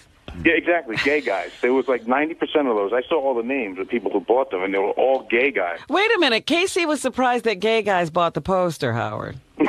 Although I got to say, here's a fact. Richard Christie bought 2 of those posters of Casey. No shit. Yeah. Point taken. I kind of paved the way for Richard and Sal. He sure did. Yeah, in my gayness, I spawned 2 other fags. Casey also auditioned for a bunch of soap operas. I remember that was for a while. What were the soap operas? Oh no, I was on those, man. I was on Guiding Light and As the World Turns. Was he? Yeah, but it was always like he was standing there as an officer or something. No, yeah, Officer Casey. Then Casey tried out for a football team. Remember that? Oh, yeah. He was going to be a kicker or something on the football team. What team was that? No, that was Stuttering John. That wasn't me. No, that was you. You were thinking of like at one point. You went to some body's training camp? Yeah. You were going to go back into football. Oh, and I wanted to get back into football. Yeah. But no, that was John who thought he could. No, I got mad at him. I know what you're talking about, but you too. Yeah, I was. It was one of 2 things I wanted in my life. This is back when I had hope. It was either to work for you, Howard, or to play football. Well, you blew both of those. Right. I know, really. So now you are completely without hope. He played football and he lost out. He was working for me and he blew that. Yeah. Jesus, when you look back on this, it's like everybody looks back on their life and they like to have some things to say, oh, yeah, I did that. I'm listening back to these things and you bring these up. I'm like, Jesus Christ, what the fuck is wrong with me? What have I done? It's an amazing. You mean you weren't keeping track? It's an amazing body of work. You know what Casey's curse is? He's a very good-looking guy. It gets in the way. And it gets in the way, and from just like settling down and doing something where he can rise up and work hard at it and. Focus is very hard for him. But his problem is because he's good looking, he gets like chicks to move in with him, and people give him stuff, and they give him opportunities. Yeah, people will open their doors and let him move in. Right. I always thought it was my charm, but I guess not. That's your looks. You'll find out about your girl. You'll find out about your charm in about 12 years. Yeah, I know. Believe me, I find See, Casey's like in the movie Spread by Ashton Kutcher that's coming out. I was saying that the other day. Yeah. He used to work here. Yeah, I mean, he was the hot guy who, kind of can get a lot going, but so he doesn't really apply himself to anything. So what's your latest thing you're promoting? Well, before I tell you, did you ever see The Wrestler? Yeah. Did you like that movie? Yes. Mm-hmm. I kind of felt a little bit like I don't even want to go into that thing. The other thing I wanted to ask you was about, what? Wait a minute, what is he comparing himself to the wrestler? You felt like the wrestler? Yeah, I kind of felt like the wrestler just because, because you're lost. Yeah, basically the guy was a big loser. Yeah. No, but the guy had been at the height of his career. Casey hasn't even gotten there. He had been to the top. The best days of his life were behind him. Right. You mean the song by Springsteen is sort of very poignant. Yeah, if you listen to it. Yeah, but what's that got to do with KC? KC's never been at the top of anything. Yeah, Casey, you were never you were never a champion to then lose everything. Well, yeah, good job here. In my own mind, I was. Oh, you mean when you were here? Yeah, I will kind of like when this is too depressing. I don't want to talk about it. No, we want to talk about it. You mean like when you were the high school football star and wrestler and then college and then... Yeah, the thing is, like in college, like everybody still has hope and they think that, you could be sitting next to the president. You don't even know that. Right. But then when you get out and you start doing things and people start getting their mundane life and their horrible life and you realize that this is it. The best days are behind you, See, but you would have found a good job if you weren't so good looking. So he's one of those guys who's still celebrating his high school and college years as the best years of his life. Because when you were in high school and you looked at Casey, you go, there's the guy who's going to go places. Right. He was a star. Right. All right, so what are you promoting now? Well, I got this thing. I'm hooked up with these guys, and I'm with this company, right? Yeah. That anywhere in the country, if you got a house or an apartment or something like that, they will turn it into a 5-star hotel, like a 5-star hotel room. You mean if I give these guys my house, they'll turn it into a hotel? No. That's what it sounded like. Thanks. He's going to make my house a hotel? You mean people will be moving into my house? What do I do? Where will I live? No. Am I working for them now? They'll take like your house and they'll turn it into like a 5-star hotel like room. You know what I mean? Like down from the linens to the toothbrush, like furniture, everything. In other words, you hire them, they come in. It's like decorators. And they set up your house so it's like a 5-star hotel. In less than 24 hours. But what? But isn't a 5-star hotel, like, don't you need a lot of people to, like, service that? Well, no, but they get it to look like that, and then it's up to you to keep it that way. Right. It's like a decorating service. It's interior decoration. That's correct. Yeah. Wow. And then I got. I always love how he doesn't even understand what he's trying to promote. Yeah. Look, I can't. I'm horrible with the language. Verbally, I have no communication skills at all. Ask my girlfriend; she'll tell you. So similar to what I did with that man cave thing. They came in and for free, they just turned it into the ultimate guy's room. This is the same thing, but with the ultimate 5-star hotel room. They'll make your right. Well, give me an example. Like, in other words, like because I'm with Howard. I want room service. Right. No, they don't do anything. In fact, I've been to hotels. They're actually not that nice. It's the room service that's kick-ass. The actual room is kind of shitty. Yeah. That's extra. I don't know. Yeah. But it's like if you have like a summer house or something like that. Right. There was just an article in GQ magazine. They say broads want a guy with a nice place to live rather than a car. What do you think of that? I agree. Yeah, they do because they have this thing in them that they want. They want to be. What do they call it?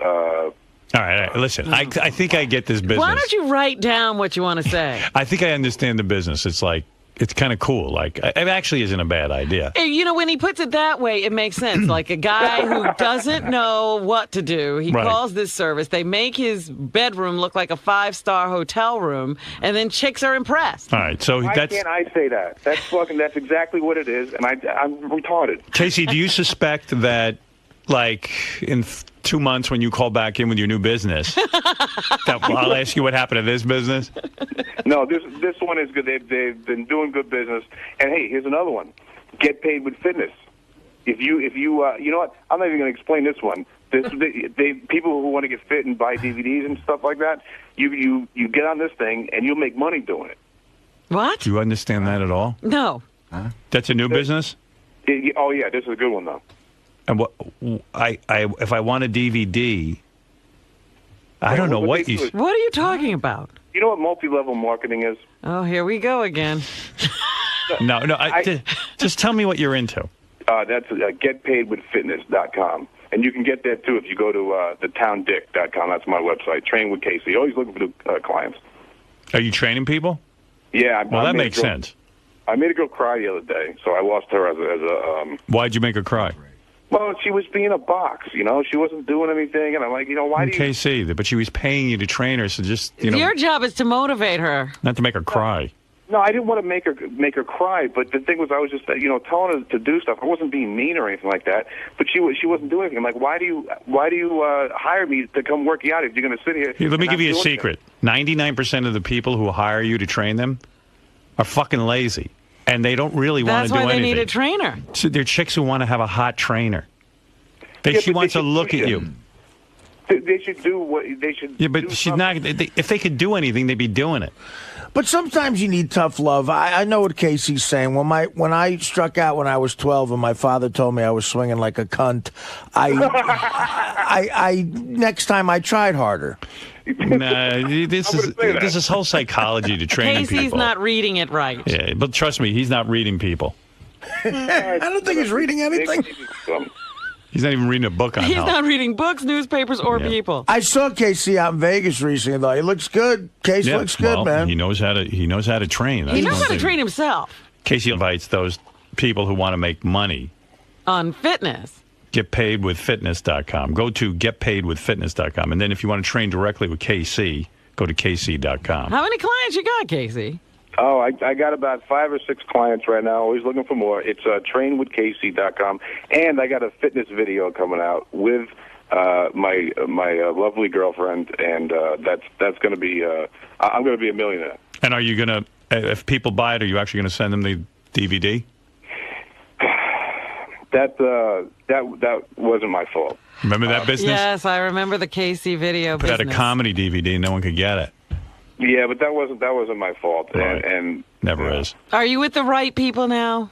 Yeah, now I am. Now you are. Okay. Case, by the way, you had footage of me on stage at a comedy club. You know what I'm talking about when I made the audience leave? It's the funniest fucking thing I've ever seen in my life. I didn't include it. But do you still have it? Yeah. I do have that. It's the funniest thing ever. I want to get it from you because I want to use it for my DVD.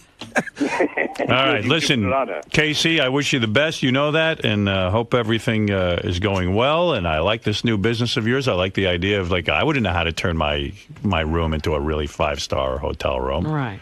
And, Howard, that's so cool, man. Thanks a lot for Take care, Casey. On, man. I apologize for this phone call. All right, never again. Hey, one last thing, man. Check out. Do you ever see Monica Bellucci, whatever the fuck her name is? And she has a rape scene. Monica Bellucci, yeah. Yeah, have you ever seen that? There was a movie she did where her husband directed it, I think, and there's this wild rape scene. I've never seen it. Never seen it. It's disturbing. You have to see it. The movie's called Irreversible. But she's hot.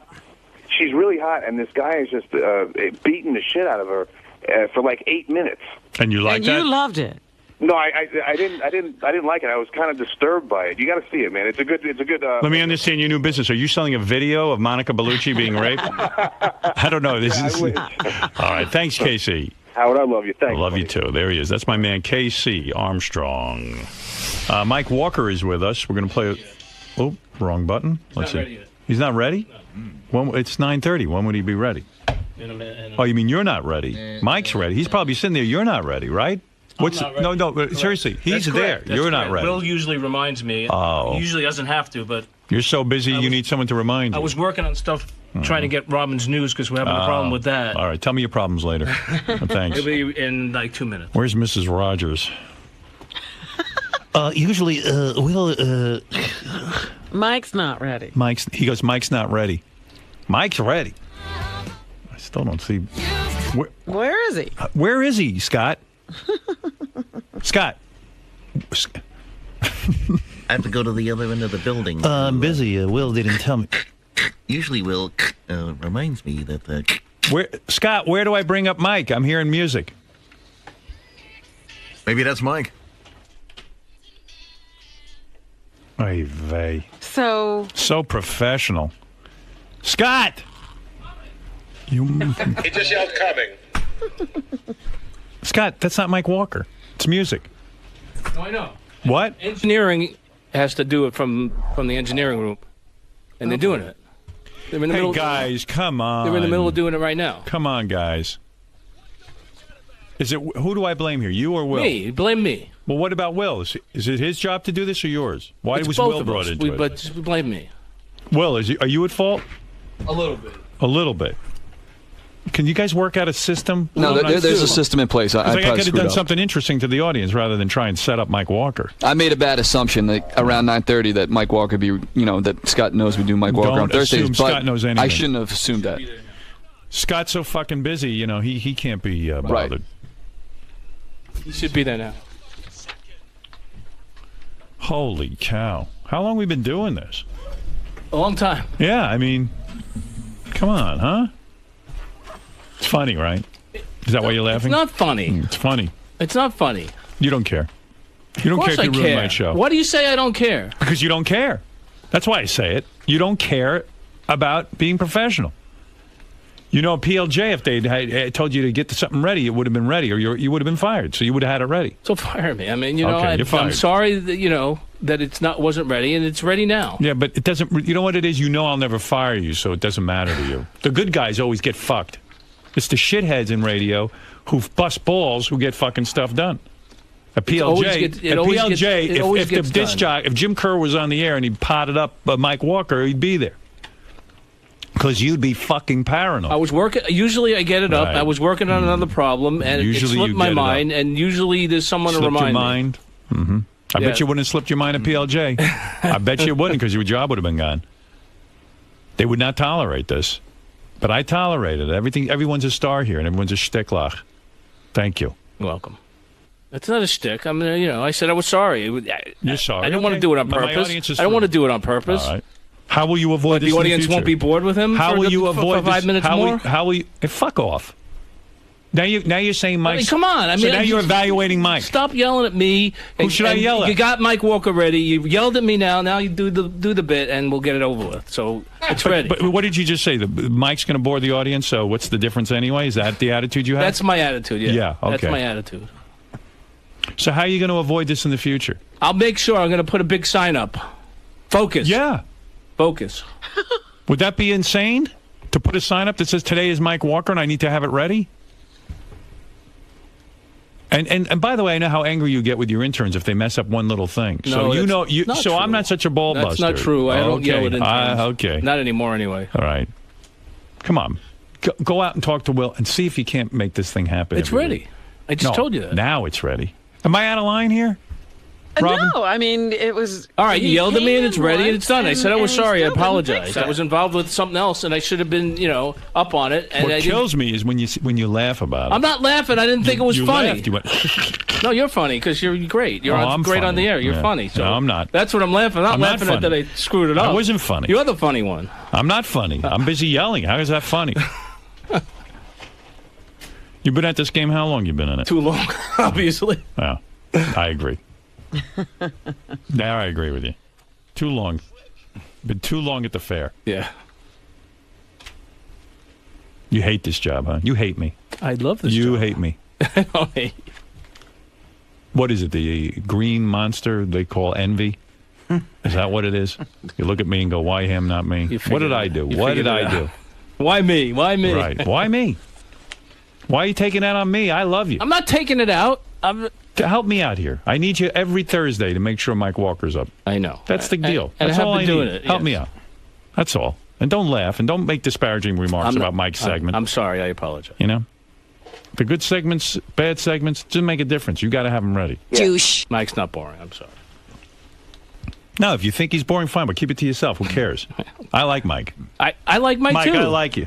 Thank you, Howard. Yeah. It's Scott the engineer. No, you want to I like start Mike. investigating. Superstar Scott the engineer thinks we could be doing something better than you. Well, look, I mean, Where's my started segment? boring people to death, and Yeah.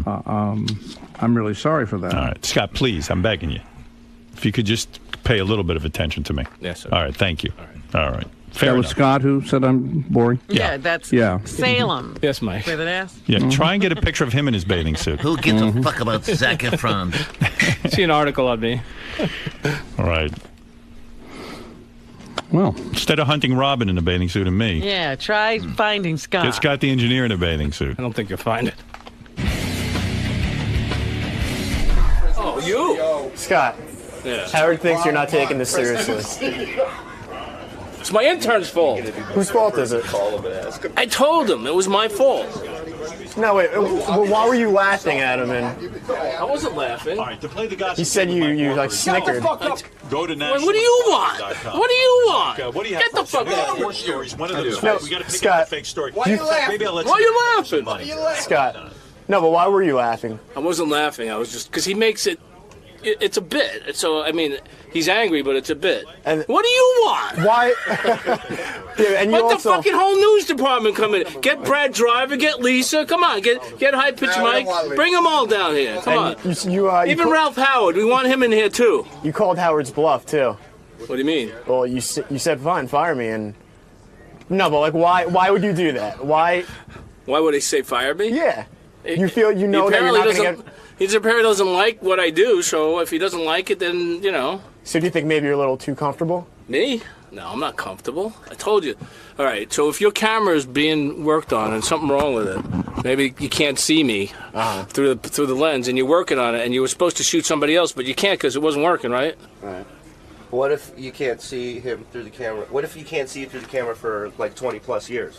What if that problem keeps going over and over? Who hired you? I'm just asking. I'm just asking a question. Oh, you were a comedian. How did you turn into a news ass? In all fairness, what do you want? I want to apologize. I'm sorry. It's not his. It's not fully my fault, but I do apologize. I should let you know. I didn't throw him under the bus. No, I know you were good about it.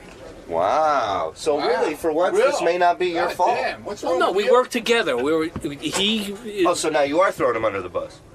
No, but he just said we usually work together. I remind him if he forgets, and he reminds me. And today I was busy working on a problem with Robin's News, which my intern can attest to. Yes. It slipped my mind. Shut up! Get out! Get out!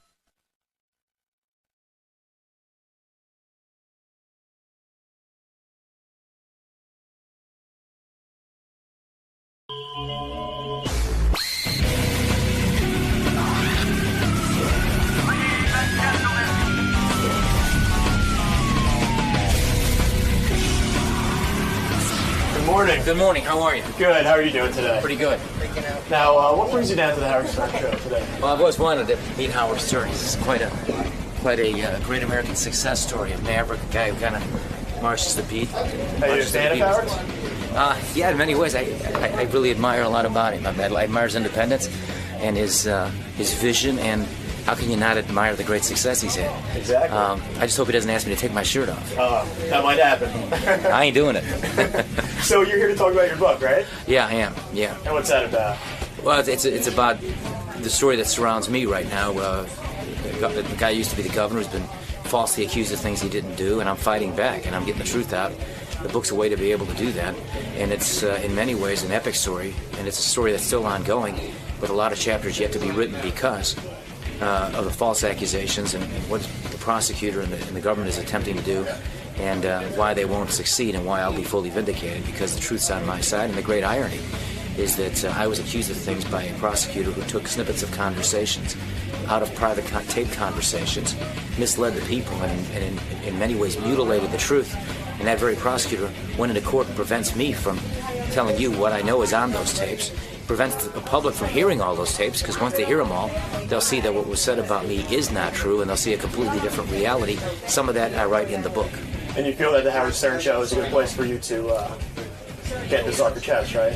I feel like the Howard Stern show is a good place to, talk about a whole bunch of stuff, but that's certainly one of them. Great. All right, well, hang tight, and we'll see you in a little bit. All right, man. Thanks a lot. So, Rod Blagojevich, who used to be the governor of Illinois, which is a big deal, had to leave office because he is now up on charges that he did something illegal. He was trying to sell a Senate seat to the highest bidder. And now he's written a book called Governor, right? Is that the name of the book? Governor. And it's in stores now, and he's agreed to come in here and say hi to us. And here is the governor, Rod Blagojevich. Who's getting him out? Who's attacking you out there? Howard 100 News? Ed Torian. Oh, Ed Torian.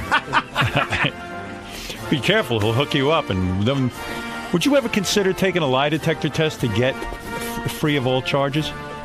Well, I have to talk to my lawyers, but I'm not averse to that. I know what the truth is, and I've done nothing wrong. And, whether I say it there or here in your show or in a court of law under oath, it's the same story. Are you attracted to Howard Stern? I'm impressed with Howard Stern. Can I sit down here? Yes, please. Okay. Now, do we still call you governor? I'm going to call you governor. You can. You can also call me Rod. You can call me erstwhile governor. I'll call you governor. Okay. Why not? Listen, you served as governor. You got elected by the people of Illinois. I mean, that's quite an accomplishment. Where'd you grow up? In the city of Chicago, on the near northwest side, in a neighborhood probably like a lot of typical neighborhoods in a place like Brooklyn. Were you a middle-class kind of kid, a rich kid? What category did you fall into? Lower working class. My dad was an immigrant. He came from Eastern Europe. He fought the Nazis, spent 4 years in a prisoner of war camp, and then after that he was in a refugee camp for 3 years, waiting for the U.S. Congress to pass a law that would allow him and all these others with these long and hard-to-pronounce last names a chance to come to America. So he worked in a steel factory. My mom was a working mom. She worked for the public transportation system in Chicago. So your parents worked? You didn't come from privilege or anything like that? No. Grew up in a 5-room apartment, But my parents sacrificed and worked hard and gave me a chance to live the American dream. And what happened? You went to college? Yeah. Where'd you go? Yeah. I have a degree from Northwestern in history. Northwestern, and then you went to law school? I went to law school. Are you ready for this? Where? Pepperdine in Malibu, California. Oh, that must have been a party, huh? You ought to see my grades. Bad? Well, I mean, gentleman C scholar. Barely. Really? But you passed the bar? Yes, of course. Did you do it the first time? The second time. Second time? Yeah. Was that a great disappointment to you not to pass the bar the first time? It's almost like your driver's. When you hear somebody didn't pass the driver's test the first time, you go, "Oh man, I'm sorry." Yeah, it was a great disappointment, but looking back, it was the appropriate thing. It's not like I learned anything in law school. So. Were you a ladies' man in college? Well, I probably shouldn't acknowledge anything like that. Why not? Why can't you acknowledge that? How do you define that? Well, you're at Pepperdine. It's fun. Yeah. The sun. You're not exactly studying hard. You're getting a C. What were you busy doing? I learned a lot about other parts of life that fill you out as a person. Were you a hippie? Were you sort of like what kind of crowd did you roll with? Were you a jock? What were you in college? Well, just sort of like an average guy. Yeah, in college, What was your shtick for getting laid? I'm asking. I mean, were you a drug guy? Were you? No, I was. You never dealt not pot. You never did any of that. No, I think genuine interest in. Ever smoke weed in college?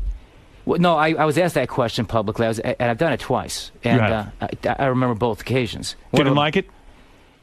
Yeah, it was. I run and I don't smoke, so. Right. It destroys your lungs. Yeah, I mean, it's just not something. I'm not a big drug guy myself. I mean, I did my thing. I tried them all, and that was it. Yeah. And that was it. But in Pepperdine, you were drinking, I bet. A little partying. All things in moderation. Are you saying you were a virgin in college? No, I'm not saying that. And everything I say is subject to being cross-examined in court of law. You're going to go to court, and they're going to want to know, when did you get laid, and when was the first time? So were you... I'm going to write all about that in my second book. Did you mention, were you popular with women when you were... I'm just trying to understand background here. Were you popular with women in high school? I dated the captain of the cheerleading team. You dated the captain of the cheerleading? High school. What Yes. was it with you? She was sweet, and she was one of my, early loves. How did you get her? Did you have a great gift of gab? I guess you'd have to ask her that. Whatever it was, she was certainly willing. You're here to tell us. Yes. Forget about all your other stuff. Yeah. That you were banging the captain of the cheerleaders in high school. Well, I wouldn't quite phrase it like that. She was my girlfriend. That is impressive. I was madly in love early in life, and and I'm still madly in love with my wife now. Well, forget your wife for now. I understand your wife, and who may very well be listening. So I just want her to know that I'm madly in love with her. You've never discussed with your wife your previous sexual partners? Well, I mean, we have an open and honest relationship, so we trust each other and we love each other. We're soulmates. How old were you when you met your wife? I met my wife March 6, 1988, so I was, 31. 31? Yeah. So you were already a practicing lawyer? I was a practicing lawyer. I was a prosecutor at the time when I met her. And I was just leaving the state's attorney's office in Cook County. Attractive woman. I saw her on I'm a Celebrity, Get Me Out of Here. Yeah. I thought that she was hot and devoted to you. Most women would have left, right? They would have said, there's trouble. Let's get the hell out of this thing. People say that to me. I don't know. All I know is how Patty is, and she's a special person, and it never dawned on me for a moment that there would be any issues between us. In fact, this has brought us closer together. Well, the whole deal with there you are. two. Hi. Hello. Nice to meet you. It's a pleasure to meet you. The whole deal with them is she even, turned against her own family for you. You weren't that popular with her dad, from what I understand. Is that right? You mean to begin with? Well, no. Her father and I had a very good relationship in the very beginning. It's a tragic story. I write about some of this in my book. He's a Chicago alderman, a ward boss, and was very helpful and instrumental in my political career early on. And so he's a politician, a career politician. Okay. Got angry because I shut down a landfill that he was involved in, and he made accusations that he later retracted. There were other issues, and I write about it very painfully in my book. It's a complicated relationship. There are elements of him that I really love and I miss. So you're on the outs with your father-in-law. He won't talk to you. No, I wouldn't say that. We spent Christmas Eve together, but it's a very difficult relationship in view of all that's happened. So he's angry with you. His daughter's involved with you. Now it's the disgrace. So it's like all this shame and everything. It could make you go mental, right? You could crack from all this. Well, no, it's not quite like that. No, except you know what the truth is. Now, what'll make you mental, as you say, is the injustice of the whole thing. All right, so let's assume you're innocent. If you're innocent, and then you go into family dinners, and now the old man's like, "Hi, I told you the guy was a bum." I mean, it's got to make you crazy, right? Makes you mashuggy. Yeah, right. No, it's not quite like that. It's different. He, frankly, played a role in some of the issues that I have to deal with today because I write about that in the book. Again, there's a Shakespearean element to this story. And what did he do? Did he set you up in a way? Are you saying? You're saying your own father-in-law set you up? I'm saying he made a false accusation. He got angry at me when I did my public duty, closed the landfill he was involved in. He got angry, accused a close associate, political fundraiser, friend of mine, of illegally raising campaign funds. And then he was threatened with a lawsuit. He retracted that. But once he did that, he unleashed the furies. And suddenly these federal investigators... Why did you go after your father-in-law? Let's say your father-in-law does have a landfill or something. He's involved in it. Right. Why go after him? I mean, there's so many things. Like, did you want to look the other way? Well, that's the issue. When you learn about something like that, that's the question I raise in the book. Do you do your public duty, protect the environment, make sure people have the proper permits, you follow the law? Right. Or do you pretend like you didn't see it? Now, it's traditional in that Chicago political environment probably to look the other way. Did your wife tell you, listen, lay off my father? She was caught in the middle of the whole thing. But, she was supportive. And, again, these are very serious things because, again, I'm the governor. I have this big responsibility, and I knew this was going to be a problem. But I did what I know was right. Court sustained what we did. They went back, they fixed their problem, and they continued on in their business. The problem was the accusation he made left in the wake. Serious allegations that began the scrutiny that my administration and a friend and some others unfortunately had to deal with. So when you were a kid, did you fantasize about being a politician? Was this the career you wanted? I wanted to be a baseball player. Right, okay. So when that doesn't happen, like when you go to law school, when you went to law school, you said, hey, this is a good way for me to get into politics. I want to be the governor someday. Maybe I want to... Did you ever dream of being the president? Well, I think anybody in politics at a level like that who gets that high... I mean, I write in the book that David Axelrod, who's Rahm Emanuel's political consultant, called me the day after President Bush beat John Kerry and suggested to me to have an open mind about running for president in 2008. His idea was a Midwestern new face, a governor. At the time, he had the governor of Iowa was a client. He was thinking about me, and he had in Barack Obama. And I write, he had the right horse in the stable, but he was kind of tilling the soil a little bit to see. Figure it out. Yeah. I mean, this has got to be mind-blowing to you. One day you're the governor, and now you've been. I guess the way I understand it is you were wiretapped. Right. They listened to your phone calls. And someone said, hey, this guy is trying to sell Barack Obama's Senate seat. Right. And you've claimed all along that if you listen to the entire tapes, which they will not release to us, if you listen to the entire tape, it will vindicate you. And you are confident that when you go to court, they will play these tapes and you will be vindicated. Am I correct? I am confident that I will be vindicated. I'm certain the tapes will set me free. And I'm hopeful every tape is heard in court. Right. Because these prosecutors may attempt to prevent some of that. The great irony here, Howard, is you've got a prosecutor, the heavy hand of the federal government. You've dealt with the FCC, so you know what that can be like. Yep. And they, as I write in my book, the morning before I was arrested, I directed my chief of staff over to the telephone to work out a routine political deal. I told him to work out the tactics that would put 500,000 people to work, create health care for 50,000, 300,000 people. That was a deal I wanted. And then I wanted a written guarantee not to have a tax increase in Illinois for 2 years. Rahm Emanuel and other leading U.S. senators were helping put this deal together. The next morning at 6 a.m., I have FBI agents in my home arresting me. And then the prosecutor alleges he was stopping a crime spree before it happened. He mutilated the truth. So you're claiming that when you say on the tape, Yeah. Even the little part we heard. Yeah. I know I'm going to get paid for this seat. You're saying, yeah, in politics, I want the payoff. I want this, and this if someone's going to get the seat. I want guarantees for the people of Illinois. For the people of Illinois. And I don't know that I ever said anything like, I want a payoff or I want to be paid. Right. They made a big stink out of this phrase, this is effing gold, and I'm not giving it up for nothing. Right. And I know what people think when they hear that. The next line is, how much I can get. Yeah, it is simply not that. Now, again, I'd love to tell you what comes next, but they won't let me. And I can only tell you, it ain't what they're suggesting it is. And there was never, ever an intention on my part to sell the Senate seat for money. So is your legal strategy, give me the tapes, subpoena the tapes, and I'll play them in court, and I will be vindicated. That's the strategy, right? Well, I think it's not quite as simple as that. There are other evidence and some other witnesses and all the rest. But that's essentially, a lot of what this case is I think, going to be shown by those tapes. Do you lay awake at night saying, wait a second, let's assume what you're saying is true. You're innocent. Mm-hmm. I am. But people go to jail all the time who are innocent. You're facing maybe 20-something years in jail, right? If this thing goes down and people just want to let's say they do a witch hunt on you. Let's say somehow they don't release all the tapes. I don't know what happens. Something goes wrong. Right. Aren't you flipping? Would you ever consider suicide if you had to go to prison for 20 years? I actually would. Well, no, but, a close friend of mine just took his life. Right, I know. Because the federal prosecutors were trying to get him to lie about me. He had admitted to wrongdoing on cases not involving me, dealing with contracts with the O'Hare Airport in the city of Chicago, not my administration, and acknowledged his mistakes. And they were going to offer to significantly reduce his jail sentence if he would lie about me. He refused to do that. In the meantime, the sentence he was getting was very significant, 8 years. Wow. And I think possibly threatened with even more. And then just the other day, he took his life and left behind 3 little girls. So are you able to sleep at night knowing that, I could go to jail for 20? I mean, what's your life like now? Are you on any kind of medication? Seriously? You seen a psychiatrist? Anything? No, not at all. Don't you need to talk to someone about this? I wrote a book and I talked to you and others, and I'm hardly a psychiatrist. Well, but you are a big mountaintop.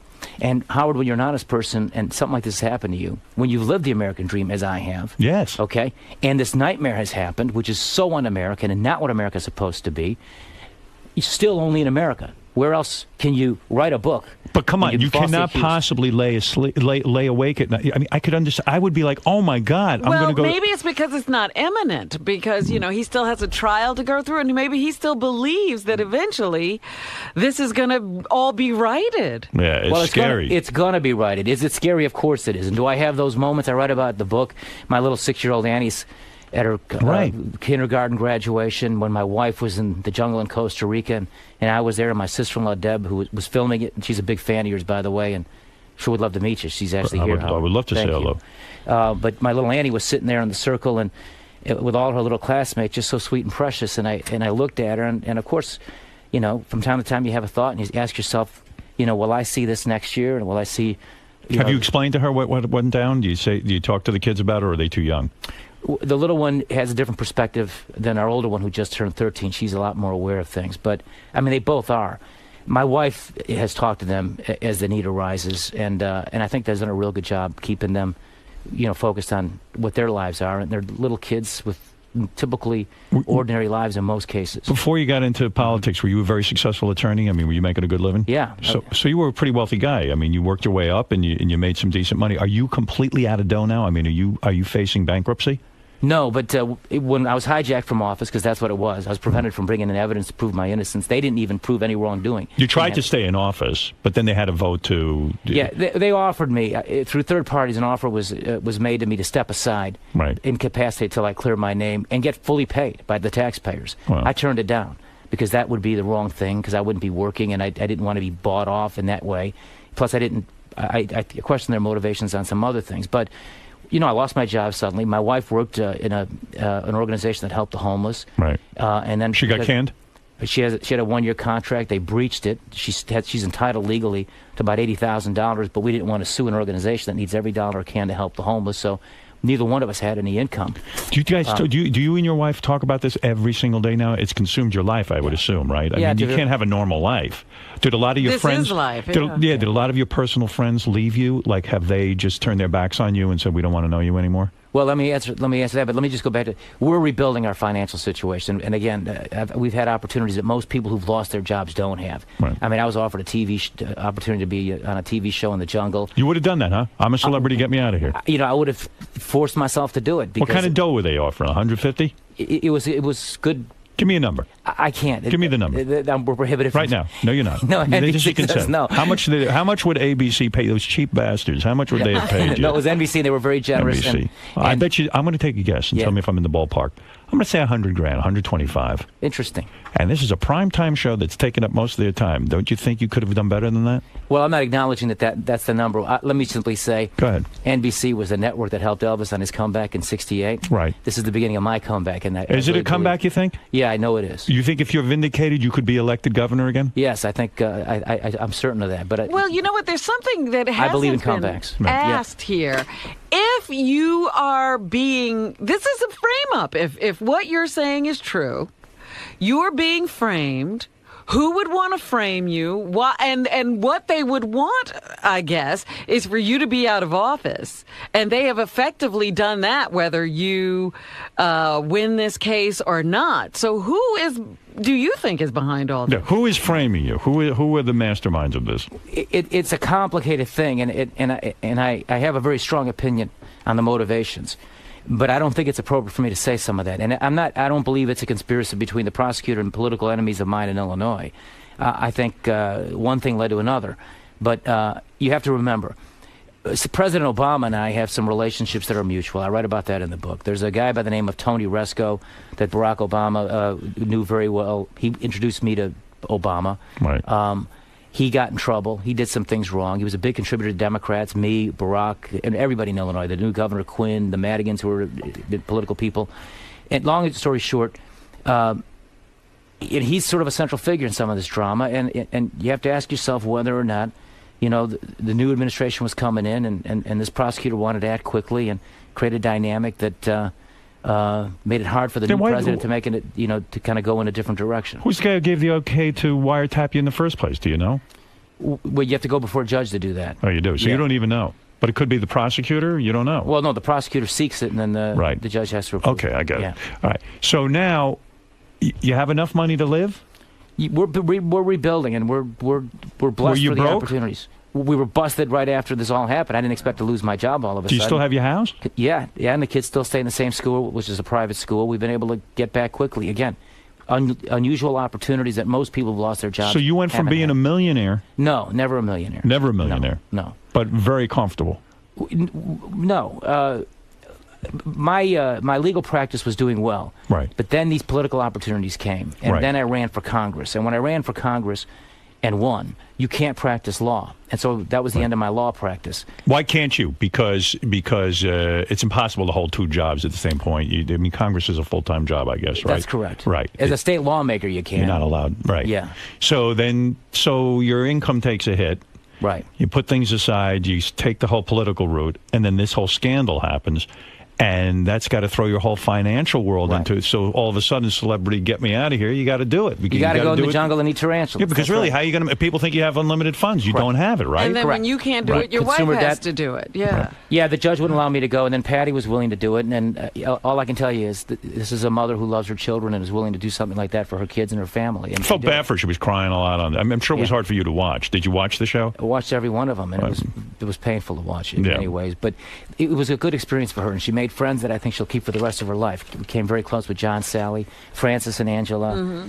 Tori Hunter, the wrestler, who, if she was on your show, I know what you'd ask her to do. What would I ask her to do? Take her blouse off. Goddamn, I'm going to ask you to take your blouse off. I was afraid you were going to do that. And I know you're here with your sister. I'm going to have her take her blouse off, too. Why not? Anyone who has a blouse on, it'll be off. Everybody's hey, they tell me you can swear on this show. Is that true? You can. It's too early in the morning for me to say those words, but if you listen to some of the tapes, you'll hear them. Yeah, so you like curse words. You are a fun-loving guy, right?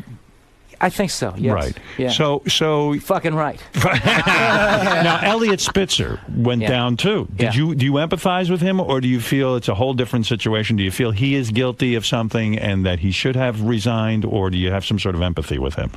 A combination. I don't. The decision to resign was his decision. Right. Yes, of course I have empathy for him, for his wife. Should he have stayed in office? That's a decision he would have to make. I don't know what the dynamics were. Did you ever meet the guy? No, I never did. But, I mean, if you were to look at his situation and look at mine, I think it's fair to say, and I know I probably shouldn't say this, he got a blowjob and I got fucked. But I'll be back. But I'll be back. I mean, and there's no dispute with regard to his behavior, but there's big dispute with regard to what. They even say Spitzer's trying now to get back. I mean, he might even consider a comeback. They said, who knows? Maybe he'll do all right. I don't know. I can see him trying to do that. So the book's called Governor. Yes. And you wrote this right after. I guess someone approached you to write this thing. Gave you a decent advance. I hope, right? They've been fair to us and excellent. And I want to plug the publisher Michael Wiener, who just passed away. But he took a chance on me to give me a chance to write this book. Cause you write it with a writer, or do you just sit down and do this yourself? I did it all by myself. No kidding. 6 boxes of crayons, but I wrote the whole book by myself. You wrote the whole book by yourself. Yes. This is in your words. Yes. And they'll probably take the book and use it at the trial. When is this trial going to happen? Do we know? In June. It's scheduled for June. Would you like it sooner than June? Would you like, because in a way you probably have it hanging over your head. Right. Why do you think it's taking so long to go to trial? Seems like a high-profile case. They could make it happen faster. Do you think they're having trouble finding evidence against you? All those are good. Those are all good questions. They're very prudent observations by you. I don't know exactly why. That could be some of the factors. They sent us something like 3 million documents to review, which is to me just an effort by them to wear down your lawyers and wear down your finances. Yeah, that's right. I don't believe that's that significant, though. I mean, the bottom line is, the tapes tell a big story. What do your lawyers say to you? Are your lawyers confident they're going to get you off? Absolutely. They are? Yeah. Oh, yeah. Very much so. Did they give you, when you sit down with a lawyer, you say, listen, give it to me straight. Yeah. Give me a percentage. Yeah. What's my odds here of winning this case? You got a 90% shot of winning it? You got a 50% chance? What's your odds? Well, they don't talk like that. They're just saying they're all confident we're going to win. I mean, there's a complete confidence. They've heard they've seen enough evidence. Let me put it that way, because I'm prevented by this court order to talk about what's on these tapes. But we have access to those tapes. My lawyers have heard them all. Has anyone offered you a deal? No, but there is no deal. I'm not pleading to anything. I've done nothing wrong. If someone came to you today and said, listen, right, I want you to admit guilt. Right. You do a year. Right. You're done with this thing. No. You won't do it. No way. I have done nothing wrong. And I write in the book, again, I'm fighting for my children and their reputation and for their lives and their futures. I'm fighting for my late parents, my immigrant father and my mother who worked so hard. They didn't raise their kids to be in a situation like this and have our names sullied. We are honest people. We meet our responsibilities. I honestly fought for the people. Every child in my state gets health care. No state did that before. All of our senior citizens take free public transportation. No state does that. I insured every uninsured woman with mammograms and pap smears, routine, so that they can catch breast cancer early and have the treatment if God forbid, cancer's found. I went around the legislature to get a lot of this done because they were blocking me. And so, yeah, I did controversial things, but they were always Robin, you for have the to people. love that. Robin has just been told she has a G cup. Oh, God, help believe me. it or not. So our breasts have to be checked regularly. The governor needs to hear that. Well, the governor likes that stuff. Cancer can't spread that quick. That's right. But I that's voted pretty no on impressive. impeachment. Huh? That's pretty impressive. Yeah, no, a record amount of money in public education without raising taxes on people. Minimum wage increases twice for low-wage workers. Do you think you're still popular with the people? I have my detractors, but I think I have a lot of supporters out there, too. If you had offered free heroin, Artie would have moved to Chicago. I think that would have been it, right? You would have gone right away. I'm looking at a court case, too. I'm not talking. That's right. He's got when is your case coming up? I don't know. What are your lawyers saying? What are your lawyers saying? They're confident. They're confident, too. Yeah. Well, everybody's confident. It's a great day. Everybody's going to court. Well, let me tell you something. This is some you story. know what I wonder about? Yeah. I wonder about the days when he was embattled and people were, sort of demanding that you step down, but you continued on trying to be governor. You appointed someone to the Senate seat, and you were, I guess, at the State House every day trying to get things done. I mean, what was that like? That must have been a nightmare as well, because you're trying to do business and nobody wants to do business with you because you're like a lame duck at that point. Yeah, well, you're worse than a lame duck. You're like You're a pariah. Almost a slain duck. Right. No, it's embarrassing. Well, not really. And I'll tell you why. Because I just know what the truth is on this. And my position was this. If I did something wrong, I'd have resigned. I would have never taken the deal to get paid for not doing work, but they offered that. There was a lot of reasons why they wanted to get rid of me that fast. Political reasons, policy reasons on the part of the Democrats in Illinois who wanted to raise taxes. And there was a reason why the National Democrats fought me on the Senate pick. I picked Roland Burris, an African-American former Attorney General. No African Americans in the United States Senate in the age of Obama. Yeah, but people thought that was sort of like a political move. Okay, I'll take this African American guy. I'll look like a good guy, this and that. It was almost like a desperate move to put him in. People disagreed with your choice there. Oh, there was a lot of fury, and it came from the political establishment. But you have to understand, before all this came down, and we had discussions over the telephone with different people, the National Democratic Senate leadership didn't want me to appoint an African American to the Senate. Not because they were racist, but it was racial. They felt that whoever I picked, Jesse Jackson Jr. or Danny Davis, or some of the other African American names, they couldn't get reelected. So they had an idea of who they wanted. Right. And in the age of Obama, I thought that was very hypocritical in many ways. And then when all this changed, I had a duty to appoint a senator. And I felt since the first deal wouldn't happen, that I can then appoint an African American who had been sort of a safe pick, and people sort of liked him and respected him. And then he got a bad deal by the Democrat establishment in Washington. Here you have 100 senators and not one African American. You have an African American president, and the Democrats enjoy a majority in the United States Senate because of the African American vote in New York, in Illinois, in Maryland, in Michigan. Those are probably Republican senators without the African American vote, and they can't accept one man who's African American. They come up with this flimsy excuse that it was because of the guy who sent him. Right. You know, it's funny when you go through something like this, and I imagine psychologically it's like it's crazy. But then you start getting weird offers too. Were you offered to have a paid appearance at the Bunny Ranch, the prostitution place? What? What is that all about? You know that? Yeah, early on, things like that were coming in, and even though I was unemployed and had no income, I respectfully declined that offer. What did they want you to do at the Bunny Ranch? Have sex with women? Were you going to have sex with your voters? What was the offer? What? I don't even understand. I can understand if you were a woman why they'd want you there. Why would they want you at the Bunny Ranch? Yeah. As I recall, it had something to do with judging some kind of contest. Oh, geez. Okay, now there's a footnote to your story. Right. Months go by, and I was just recently in Los Angeles and having dinner in Hollywood. Right. And I meet that guy. I think his name is Phil Hoff. Dennis Hoff. A heck of a nice guy. Right. Very charming. A real nice guy. Right. And he reminded me of the offer, and I said, "Hey, man, don't just because you're in the bordello business, I was in politics. It's not like we weren't working in the same kind of field." So they offered you a fee to come judge some sort of beauty pageant or something, and that you felt, well, maybe that won't look too good, and that's not your scene. Yeah, that didn't get past. You also turned down an offer to drive a race car and play outfield for a minor league baseball team. Is that true? Yeah, that baseball one was really interesting. I thought seriously about that one. But, that would have been good. I might have got to a game. Now, and your sister's with you. I understand she's a gay woman. Yep. And she is married to a woman? Her partner's with her, Kristen Baker. Hopefully you'll meet her too. Are you allowed to have gay marriage in Illinois? No, but they love you because back in 1995 you were one of the first big leading advocates for gay marriage, and they love you. Would you have approved of gay marriage in your state if it sort of was up to you? Not that it is. I didn't support that, and my sister-in-law, God bless her, was at a gay pride parade, and on one of them she had a big sign on it, had my name on it with a big red slash through it. Why wouldn't you support, if you have a gay sister, I assume you approve of the very lifestyle? Much so. Yeah, very much. Why not approve of gay marriage? I still don't understand why more politicians won't do it. Are they afraid of the constituency and the right wing and the religious types? Well, it's a great question, and I've read history enough to know that, as Franklin Roosevelt used to tell Eleanor Roosevelt, she used to bombard him with memos constantly every day, and he had a rule where he told her, Eleanor, I'm only reading 2 of them a day. Right. And she was so interested in social change and a social activist that her heart was in all the right places. But he was more practical as a politician on what could actually get done. Right. You can't get too far out in front where the rest of the people are.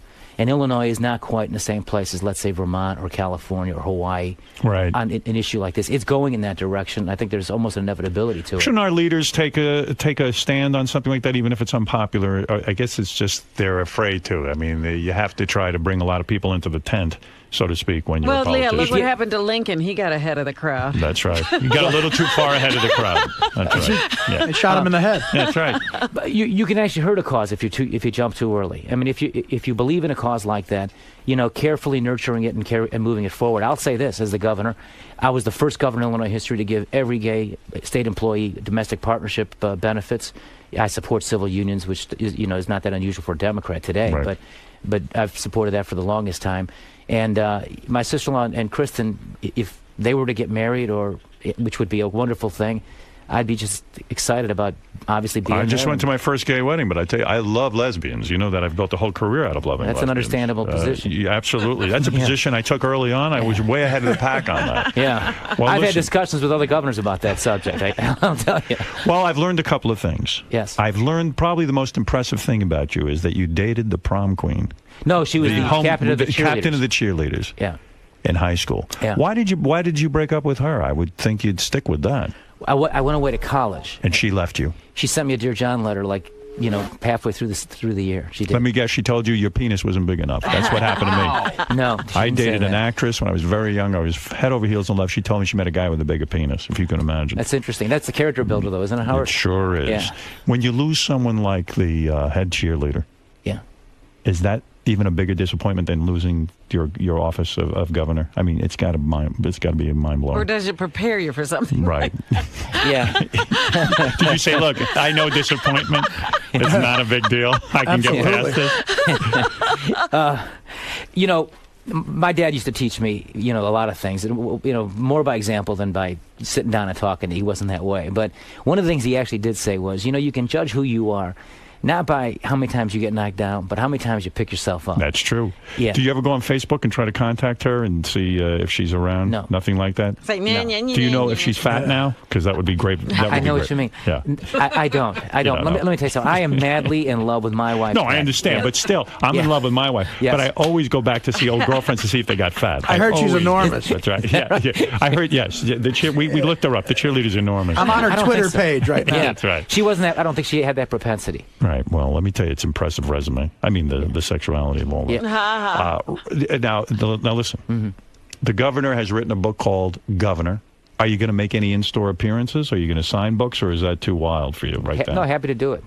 Has anybody approached you to go do some in-store stuff? Yeah, there's some discussions. Yep. So you might do it? Oh, yeah. Very much so. Well, Howard, how are you feeling now? Are you feeling swayed? Look, you want to know the truth? Yeah. I honestly, I'm a big dopey guy. I don't know the evidence. I don't have evidence in front of me. I don't know if you seem like a really great guy, nice guy to hang out with. And that's the key to being a politician, a man who can make you feel important.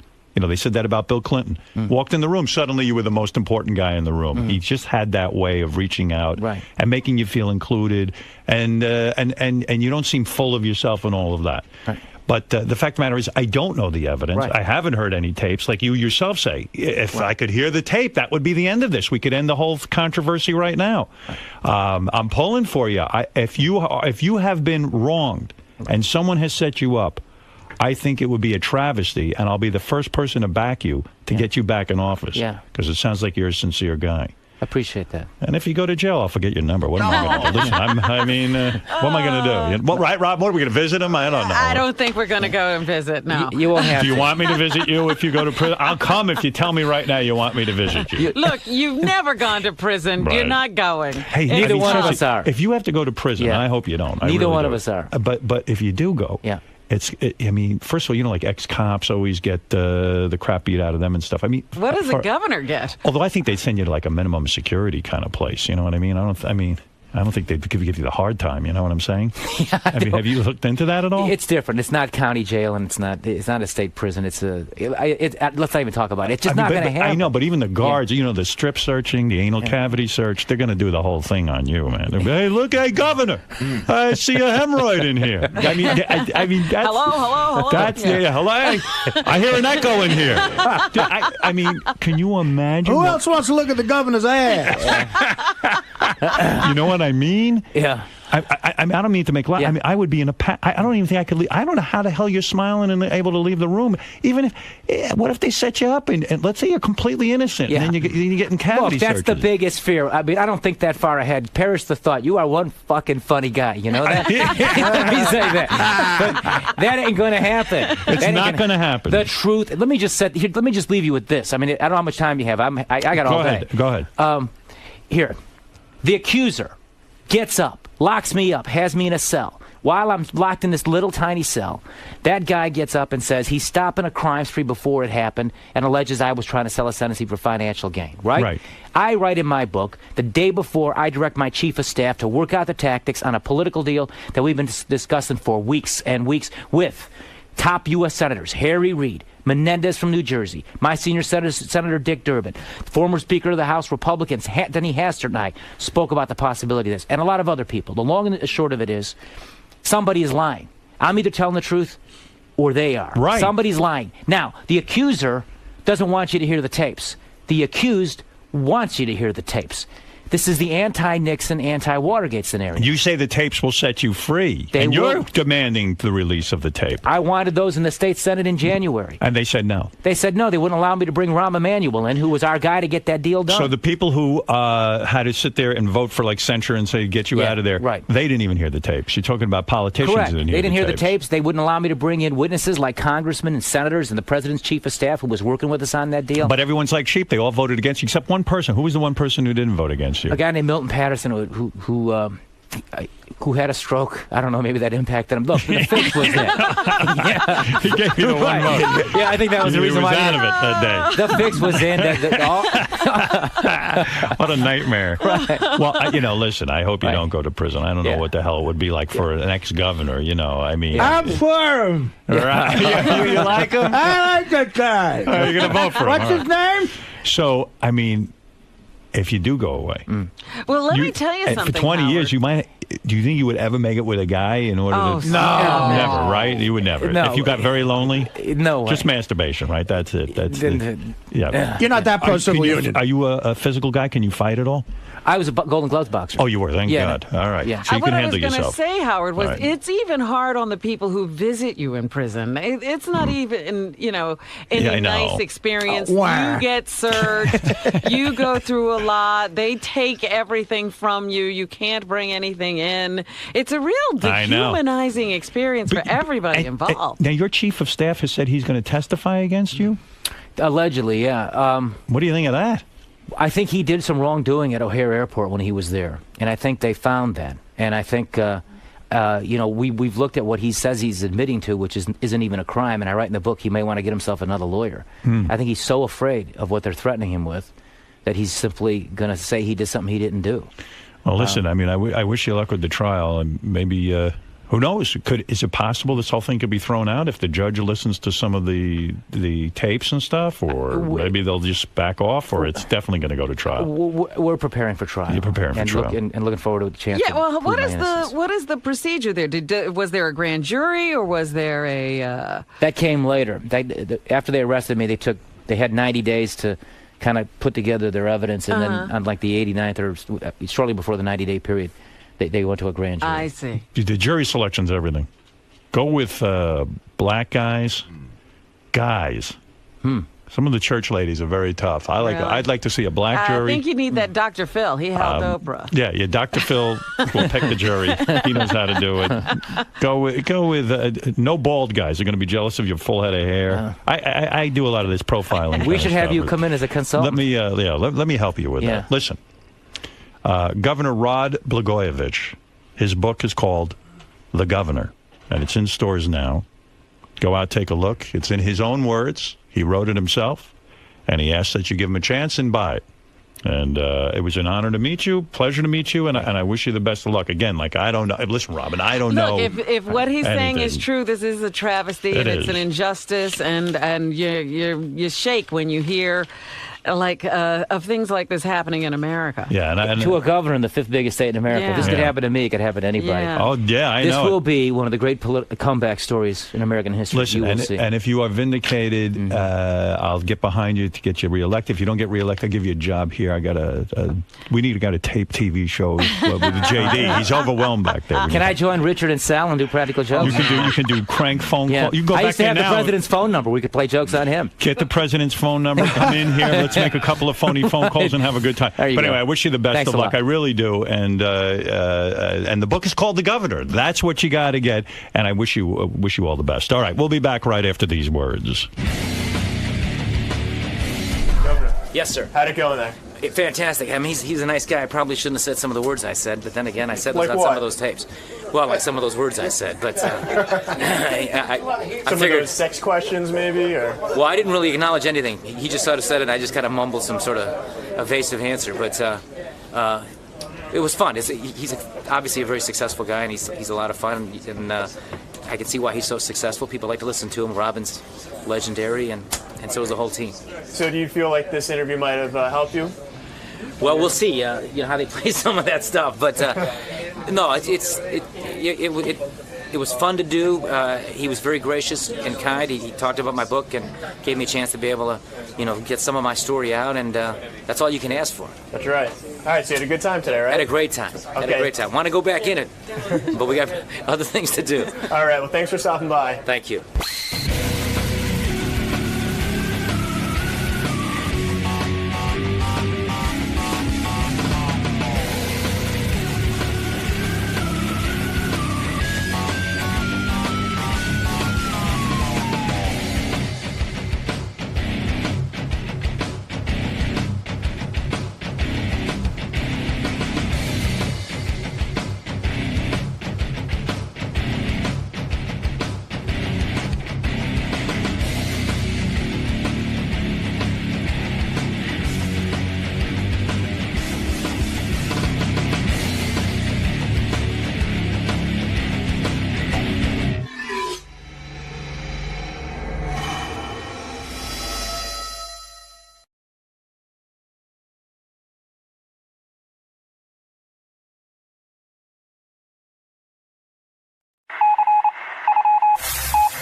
This is the best of the wrap-up show. A recap and behind-the-scenes look with John High and Gary Dell'Abate.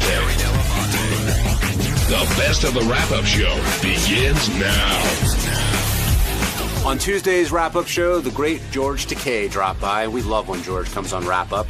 And he was espousing a theory that it was no coincidence that Artie Lange did not show up, because I think 4 times when George was here, Artie just didn't show.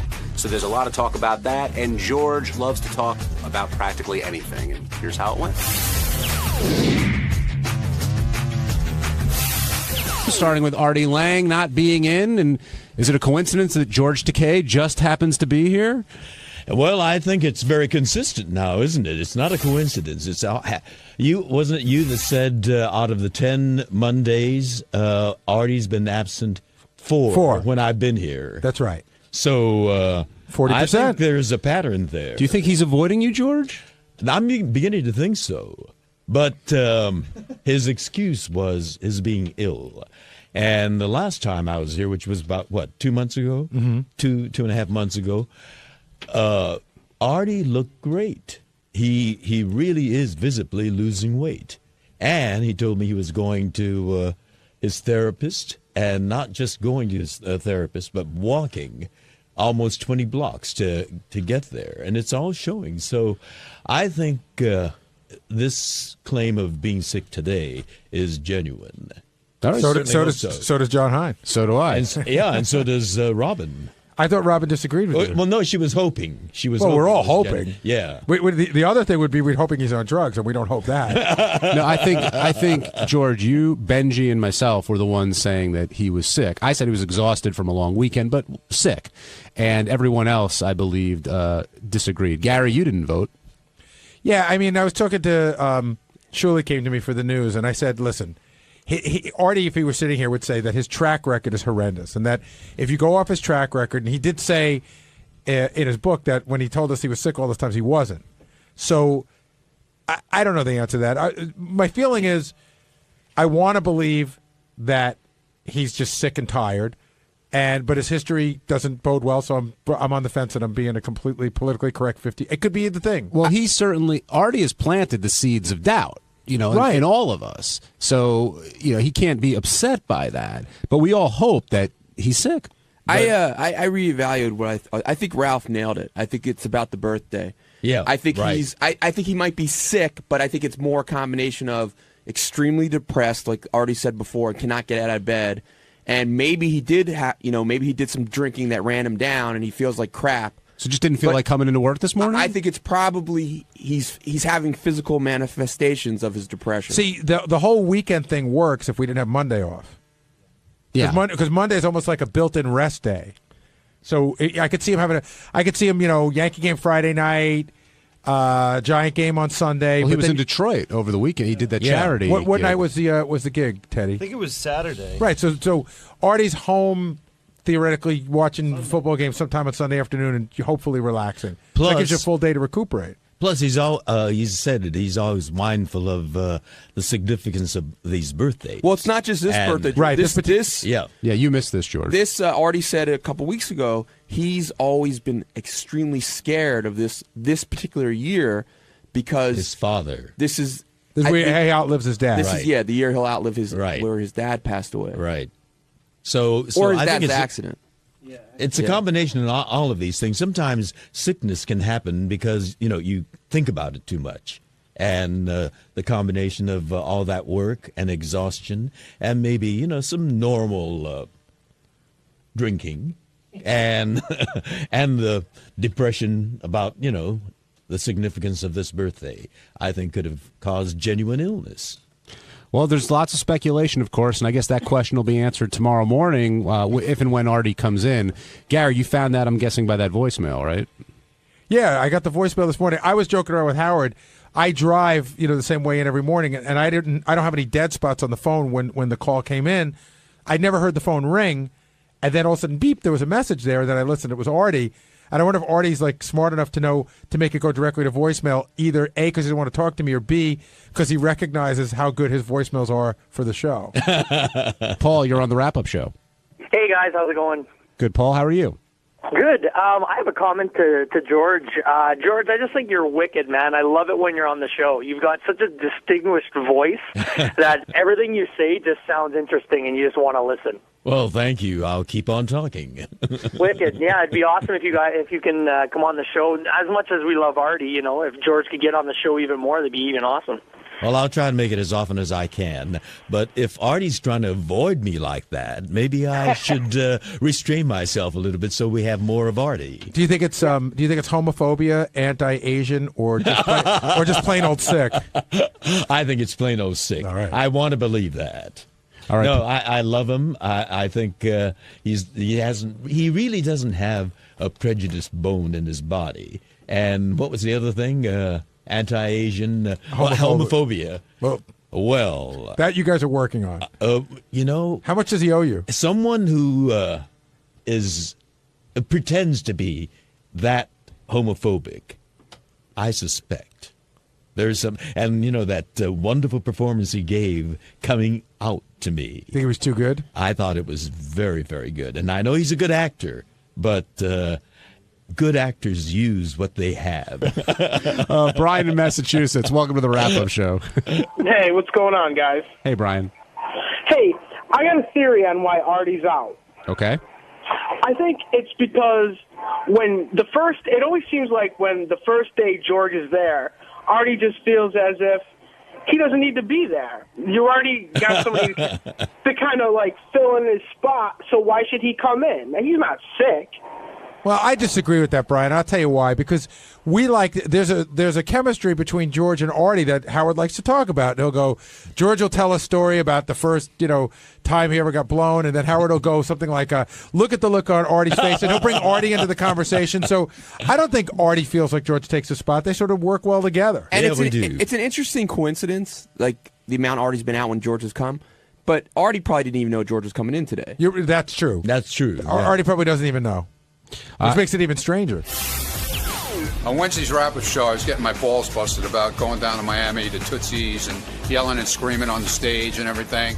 And then Jason Kaplan comes in, who he thinks runs the place around here lately, but just shit into everybody's business. And fuck him.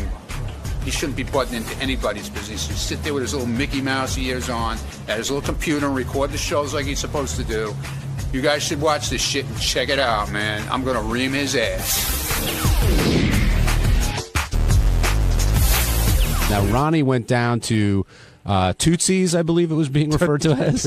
But Tootsies. Don't start your bullshit already. And John's just reporting. And we heard Tootsies. And that's what Howard called it. I don't care what Howard called it. And we heard some tape of That's not what it's called. And we heard some tape of Ronnie doing his thing, which was met with a lot of criticism and a lot of advice on how Ronnie can do a better job. Now, before you say anything, Ronnie, Gary, you used to do, and I don't know if you still do these types of appearances.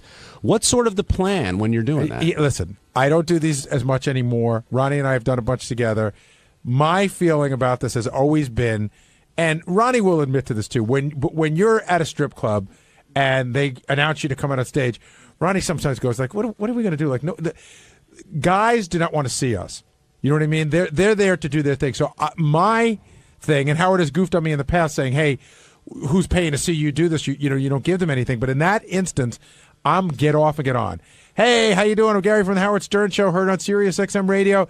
Want to thank everybody coming out tonight. We got a lot of hot chicks, so let's bring them all out. And I'm done. 15 seconds, I'm off the stage. So what did Ronnie do wrong, if anything? Well, Ronnie's trying to get a bunch of guys hyped up that don't necessarily want to be hyped up, and that I don't know that a talented comedian is going to get those guys. In other words, if you've been sitting in a club for an hour, right, and you can't adjust your eyes because there's been a hot chick draped over your face for an hour, what is Ronnie going to do to make you stop doing that?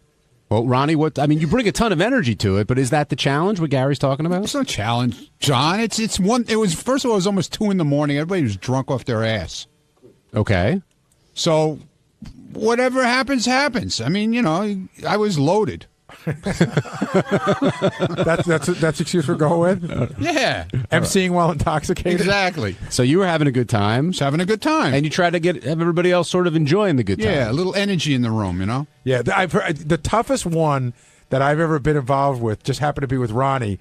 We were out in Vegas, and they wanted Ronnie to auction off this robe for kids dying of cancer.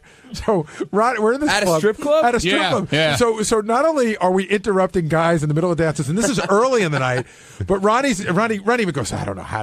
They're insisting I do this, and he's like, Ronnie's holding up this robe, and he goes, "Come on, this kid's dying of fucking cancer."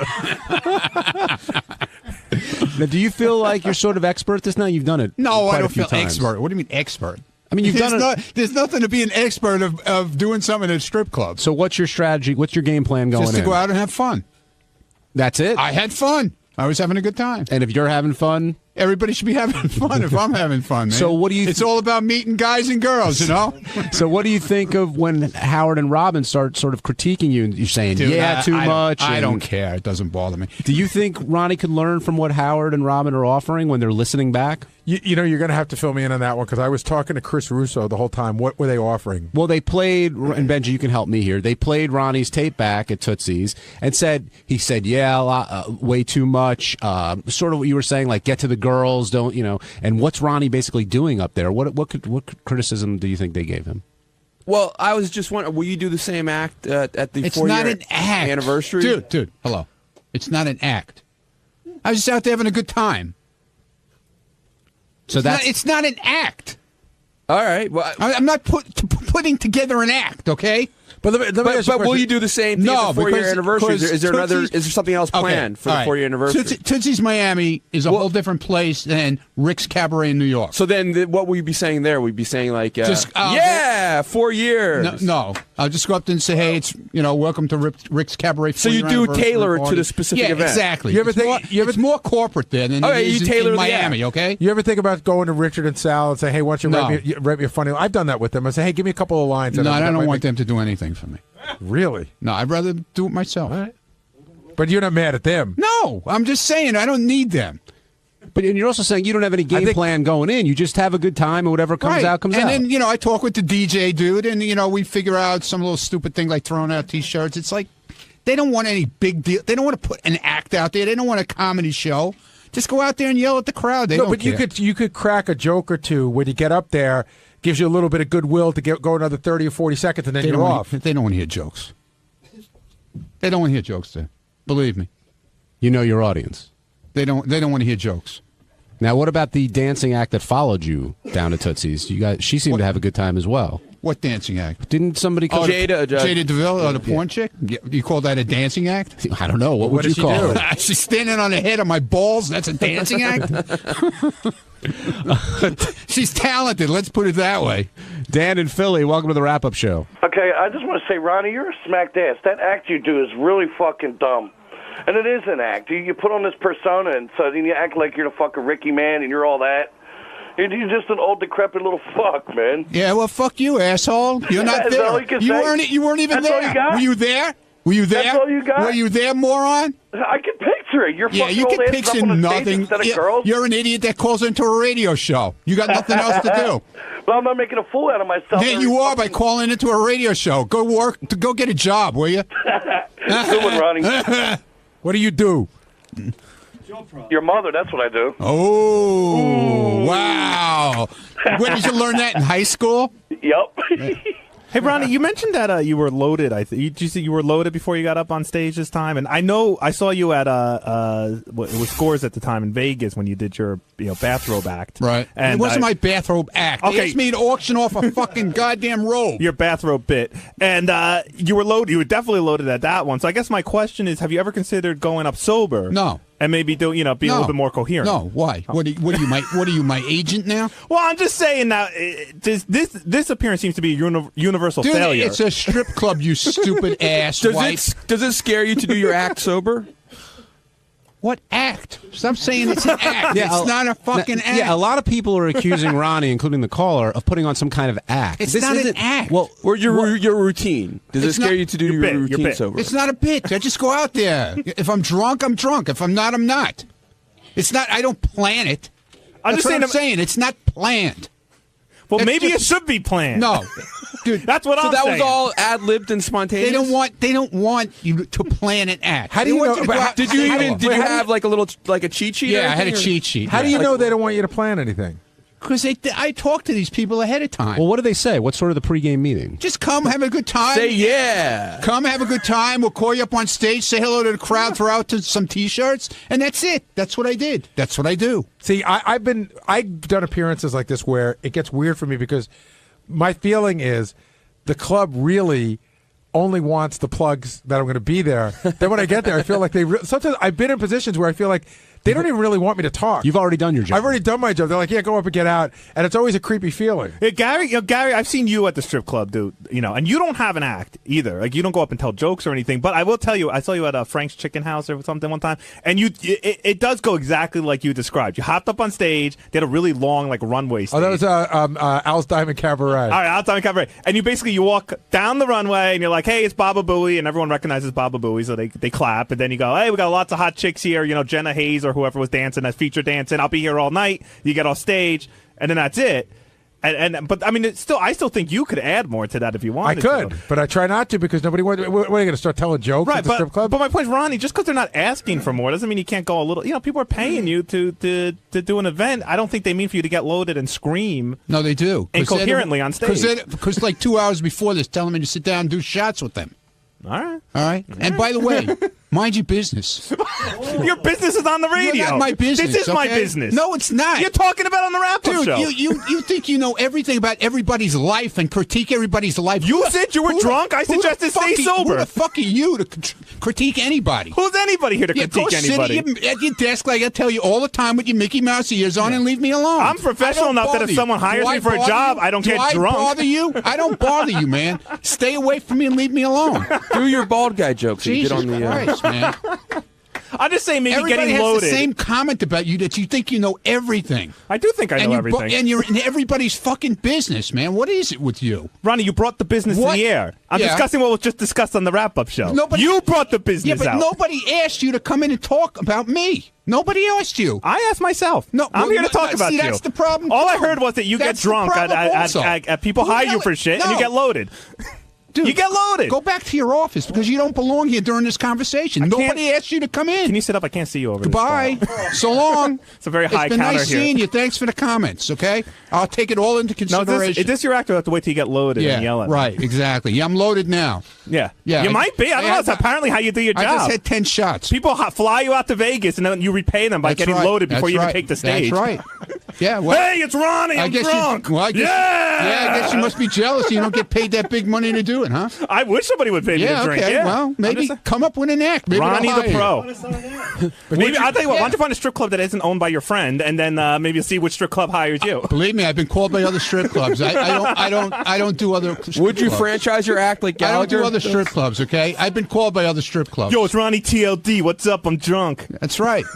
You mean like Mun 2? Are you done, Jason? This side of Are the you done? Mississippi, that side. Are you done now? Nah. Go worry about somebody else's business now. Well, we're talking about your business. Well, no, nobody You asked jumped on the air with Pete's business this morning. Now I'm in your business. Nobody asked you to come in and talk about my business. Nobody asked anybody to come in here and talk about anything. Whatever, dude. Jason, are you jealous of Ronnie's success in this business? I'd say, I never thought about it, but yeah, I wish somebody would hire me to do strip clubs. Yeah, hell yeah. I thought, sure, absolutely. Who else here would you say, Ronnie, is jealous of you having these sorts of gigs? And nobody. Who? What is? Where is this coming from? I just asked Jason. He had said he was. Well, maybe I don't know. I would say care. everyone is. I mean, it's a great gig. I'm sure it pays well, and it does I'm sure pay you have very a lot of well. fun. I don't go around angry at Ronnie, It pays but very well, and Rick's has been real good to me. If you ask me, I'd love to get hired for a job like When I that. worked for That'd be Scores, awesome. And it pays off for them. I mean, you do a good job. It gets on the. And listen, if Rick's Tootsies you hire me, I'll only get stoned. I will not get drunk, and I will do a Very fucking good. awesome job. Yeah, okay, that's great. I'm glad to hear that. Thank you for throwing your Thanks hat in for the ring coming in, there, Jason. Jace. Thank No you. problem. Greg in Toronto, you're on the wrap-up show.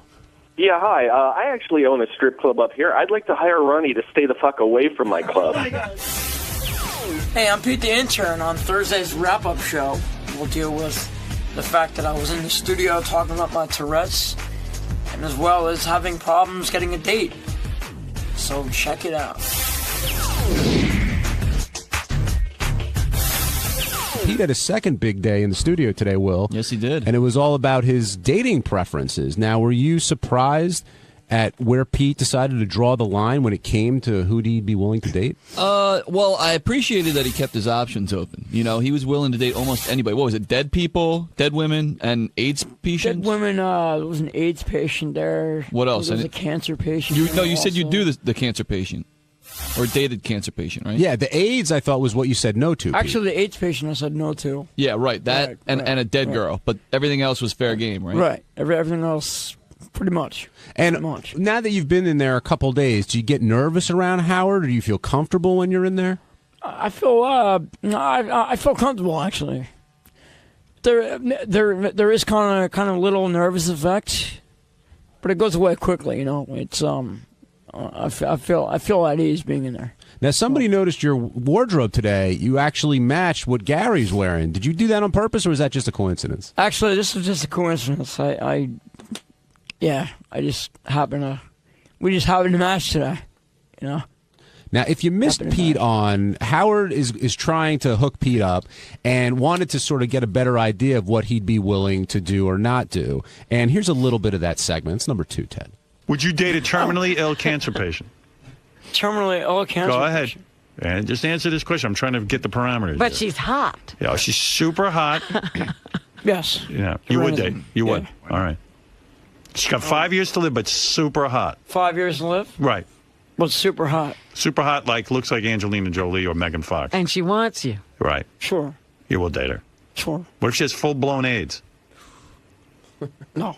No? You're not dating her? I don't want to subject myself to that, you know. No? Yeah. Looks like Megan Fox. Got full-blown AIDS. That's tough. Now, Pete, when you're thinking these things through, like, what's going through? How are you ranking them? Are you thinking, oh, Megan Fox, that's the top thing, or what are you looking for, and what are you not looking for in a possible future mate? Well, I'm looking for just a decent all-American girl, you know. Mm-hmm. And you know, someone who won't treat me like shit, and for one, and you know, someone just who would think that I'm a decent guy, you know. And it sounded someone like who will look past the Tourette's. And it sounded like that's hard to do. And it sounded like you gave these all serious thought, like all these options you sort of thought through. Yeah, I thought most of them through, you know. And, well, clearly, though, conversation isn't that important because you said yes to the blinker, right? The girl that could only say yes and no with her eyes. I I did, but conversation is pretty important to me. But so. no, but you don't. I don't know if you got what Howard meant. Will Howard meant that she could communicate to him like by blinking. Right, I got that. Like because he didn't want the totally girl that he couldn't. But that's kind of yes and no. You're limited to, right? Yeah, but he can still. I mean, you know, it's still communicating. Yeah, but just not in a conversational way, you know. Right. Sort of going by like. And you could easily say like, "Oh, I thought she was saying yes," you know. But you know, with my tics, it could work. You know, that could mean something. You know, so I don't know. Hey, what is your? You know, we gave you all the range of like, would you do this? Would you do that? But if it was up to you, and you were talking about the physical aspects, what's your ideal physical type like? I like my. Ideally, would be someone my height, around 5'6", 5'7", maybe give or take. You know, brunette. I like brunettes. You know, somebody petite, like I said. You know, I mean, just somebody like that. Is that what you're? Because you mentioned you're really attracted to your cousin. Is that what she looks like? Yeah, she does. She does. Are you more of a boobs man or ass man? I'm a little greedy, man, when it comes to that. So I'll take both. But if I had probably gun to my head, I would say I'm a boobs man. Now that it came out on the air, will you openly ask your cousin out? I don't think I can ever get to that point because her boyfriend will kick my ass. So, not to mention your uncle. That's a little tough, yeah. Those guys can get in the way that's sometimes. Like borderline incest anyway, so I don't know if I can do that. Well, I don't know about that. But yeah, I don't know if it's borderline. Keith in New Jersey, you're on. That's a tough one, I don't know. Keith, you're on the wrap-up show. Hey, how's it going, guys? I think Pete, first of all, I think he's a great addition to the show. I can't get enough of him. Does he have any physical tics besides the staring that Howard was talking about? Yes. Yes, oh, wow. They're all like. I can't wait to see you on Howard TV, man. They're all hand movements and neck tics. A lot of neck twitches like and. Yeah. Wow. I flip around papers a lot and you know, a lot of twitching and stuff. Can I ask Pete a question real quick? Yeah, sure. Pete, so you know, a lot of people have said that they would possibly want you as a permanent cast member here. So, and then there's been jobs thrown around, like, you know, I think Howard said today you could replace JD and maybe host the intern show. Someone said, you know, Scott the engineer, do his job. Is there anyone here you think you could really fill their position pretty easily? I don't know. That's a tough one. I don't know what I'd say about that. You know. Well, whose job would you like to do? Like, which of the jobs would be the most appealing? Yeah, what's the most fun job here? Probably being on hair. I mean, doing. Sounds like you want to be Artie. Doing stuff, you know. Well, what about something like Robin does? Would you like her role, doing the news and being able to chime in during the show? That's actually a role that I was actually thinking of. Actually, that role, like an entertainment type of guy. Like an entertainment reporter? Yeah, like bringing in giving the scoop on what's up, you know, what's going on. See, I see having that type of personality, you know, like that sort of. Well, what's going on with what? You mean in entertainment, in news, in sports? Like, what do you mean? Entertainment news and like sports news and stuff like that, you know. Like, I would bet he could do that right now, right, Gary? If you wanted to. Yeah. I mean, if you want, you mean like say, hey, Howard, I want to give an update on this is what's going on in the world of entertainment this week. Yeah. I would bet if you wanted to do it next week, I'm sure you have to get approval from Howard and Gary. You could do that. Well, would you want to be part of the Howard 100 News team? Yeah, you could replace Lisa G. Well, I didn't say that, but there's, you know. Have you had an orgasm? Not recently. Perfect. There you go. I wish. Yeah. I don't know. Howard 100 News it wouldn't appeal to me that much. Why not? I don't know. It's just it seems like it's more behind the scenes to me. Well, but they're on the air. I don't know. I don't know. It just seems to me like it's that sort of thing to me. But how would you feel about this? This is how this is where I see a perfect role for him, and I'm not kidding around. So you sort of are here in a utility player capacity, sort of like help Scott. You do what he does. Right. You're a character on the air, and then we go and send you out on interviews. It's a lot like what Stuttering John used to do. I mean, Stuttering John screened the calls, but really, at the beginning, John was kept around because Howard liked him on the air. He'd go out and do some interviews, and he'd help out in the office when he could. Yeah, that's Do you have the balls to stand up in front of, say, a George Clooney and say, something really crazy? Oh, sure. I actually have that type of personality to do that, and to make it funny, to make it come out as funny. Well, you did that with Howard on the air today. We did a little practice, and you stopped Howard and got to ask your question. Yeah, I said, Howard stopped. Yeah. You got to give him credit. I don't know if I've ever met an intern here who hasn't been completely, gun shy when they got in the studio, or like very hesitant to really talk openly. And Pete was no different in there than he is outside the studio. Yeah, I've met a couple of them, but it's rare. They're very rare. Well, Pete may also feel comfortable because he's 34 years old. He's a lot older than the other interns are. Yeah, I was a little surprised. I thought you were younger. I don't know why. Really? Yeah, just because I have that young-looking face, And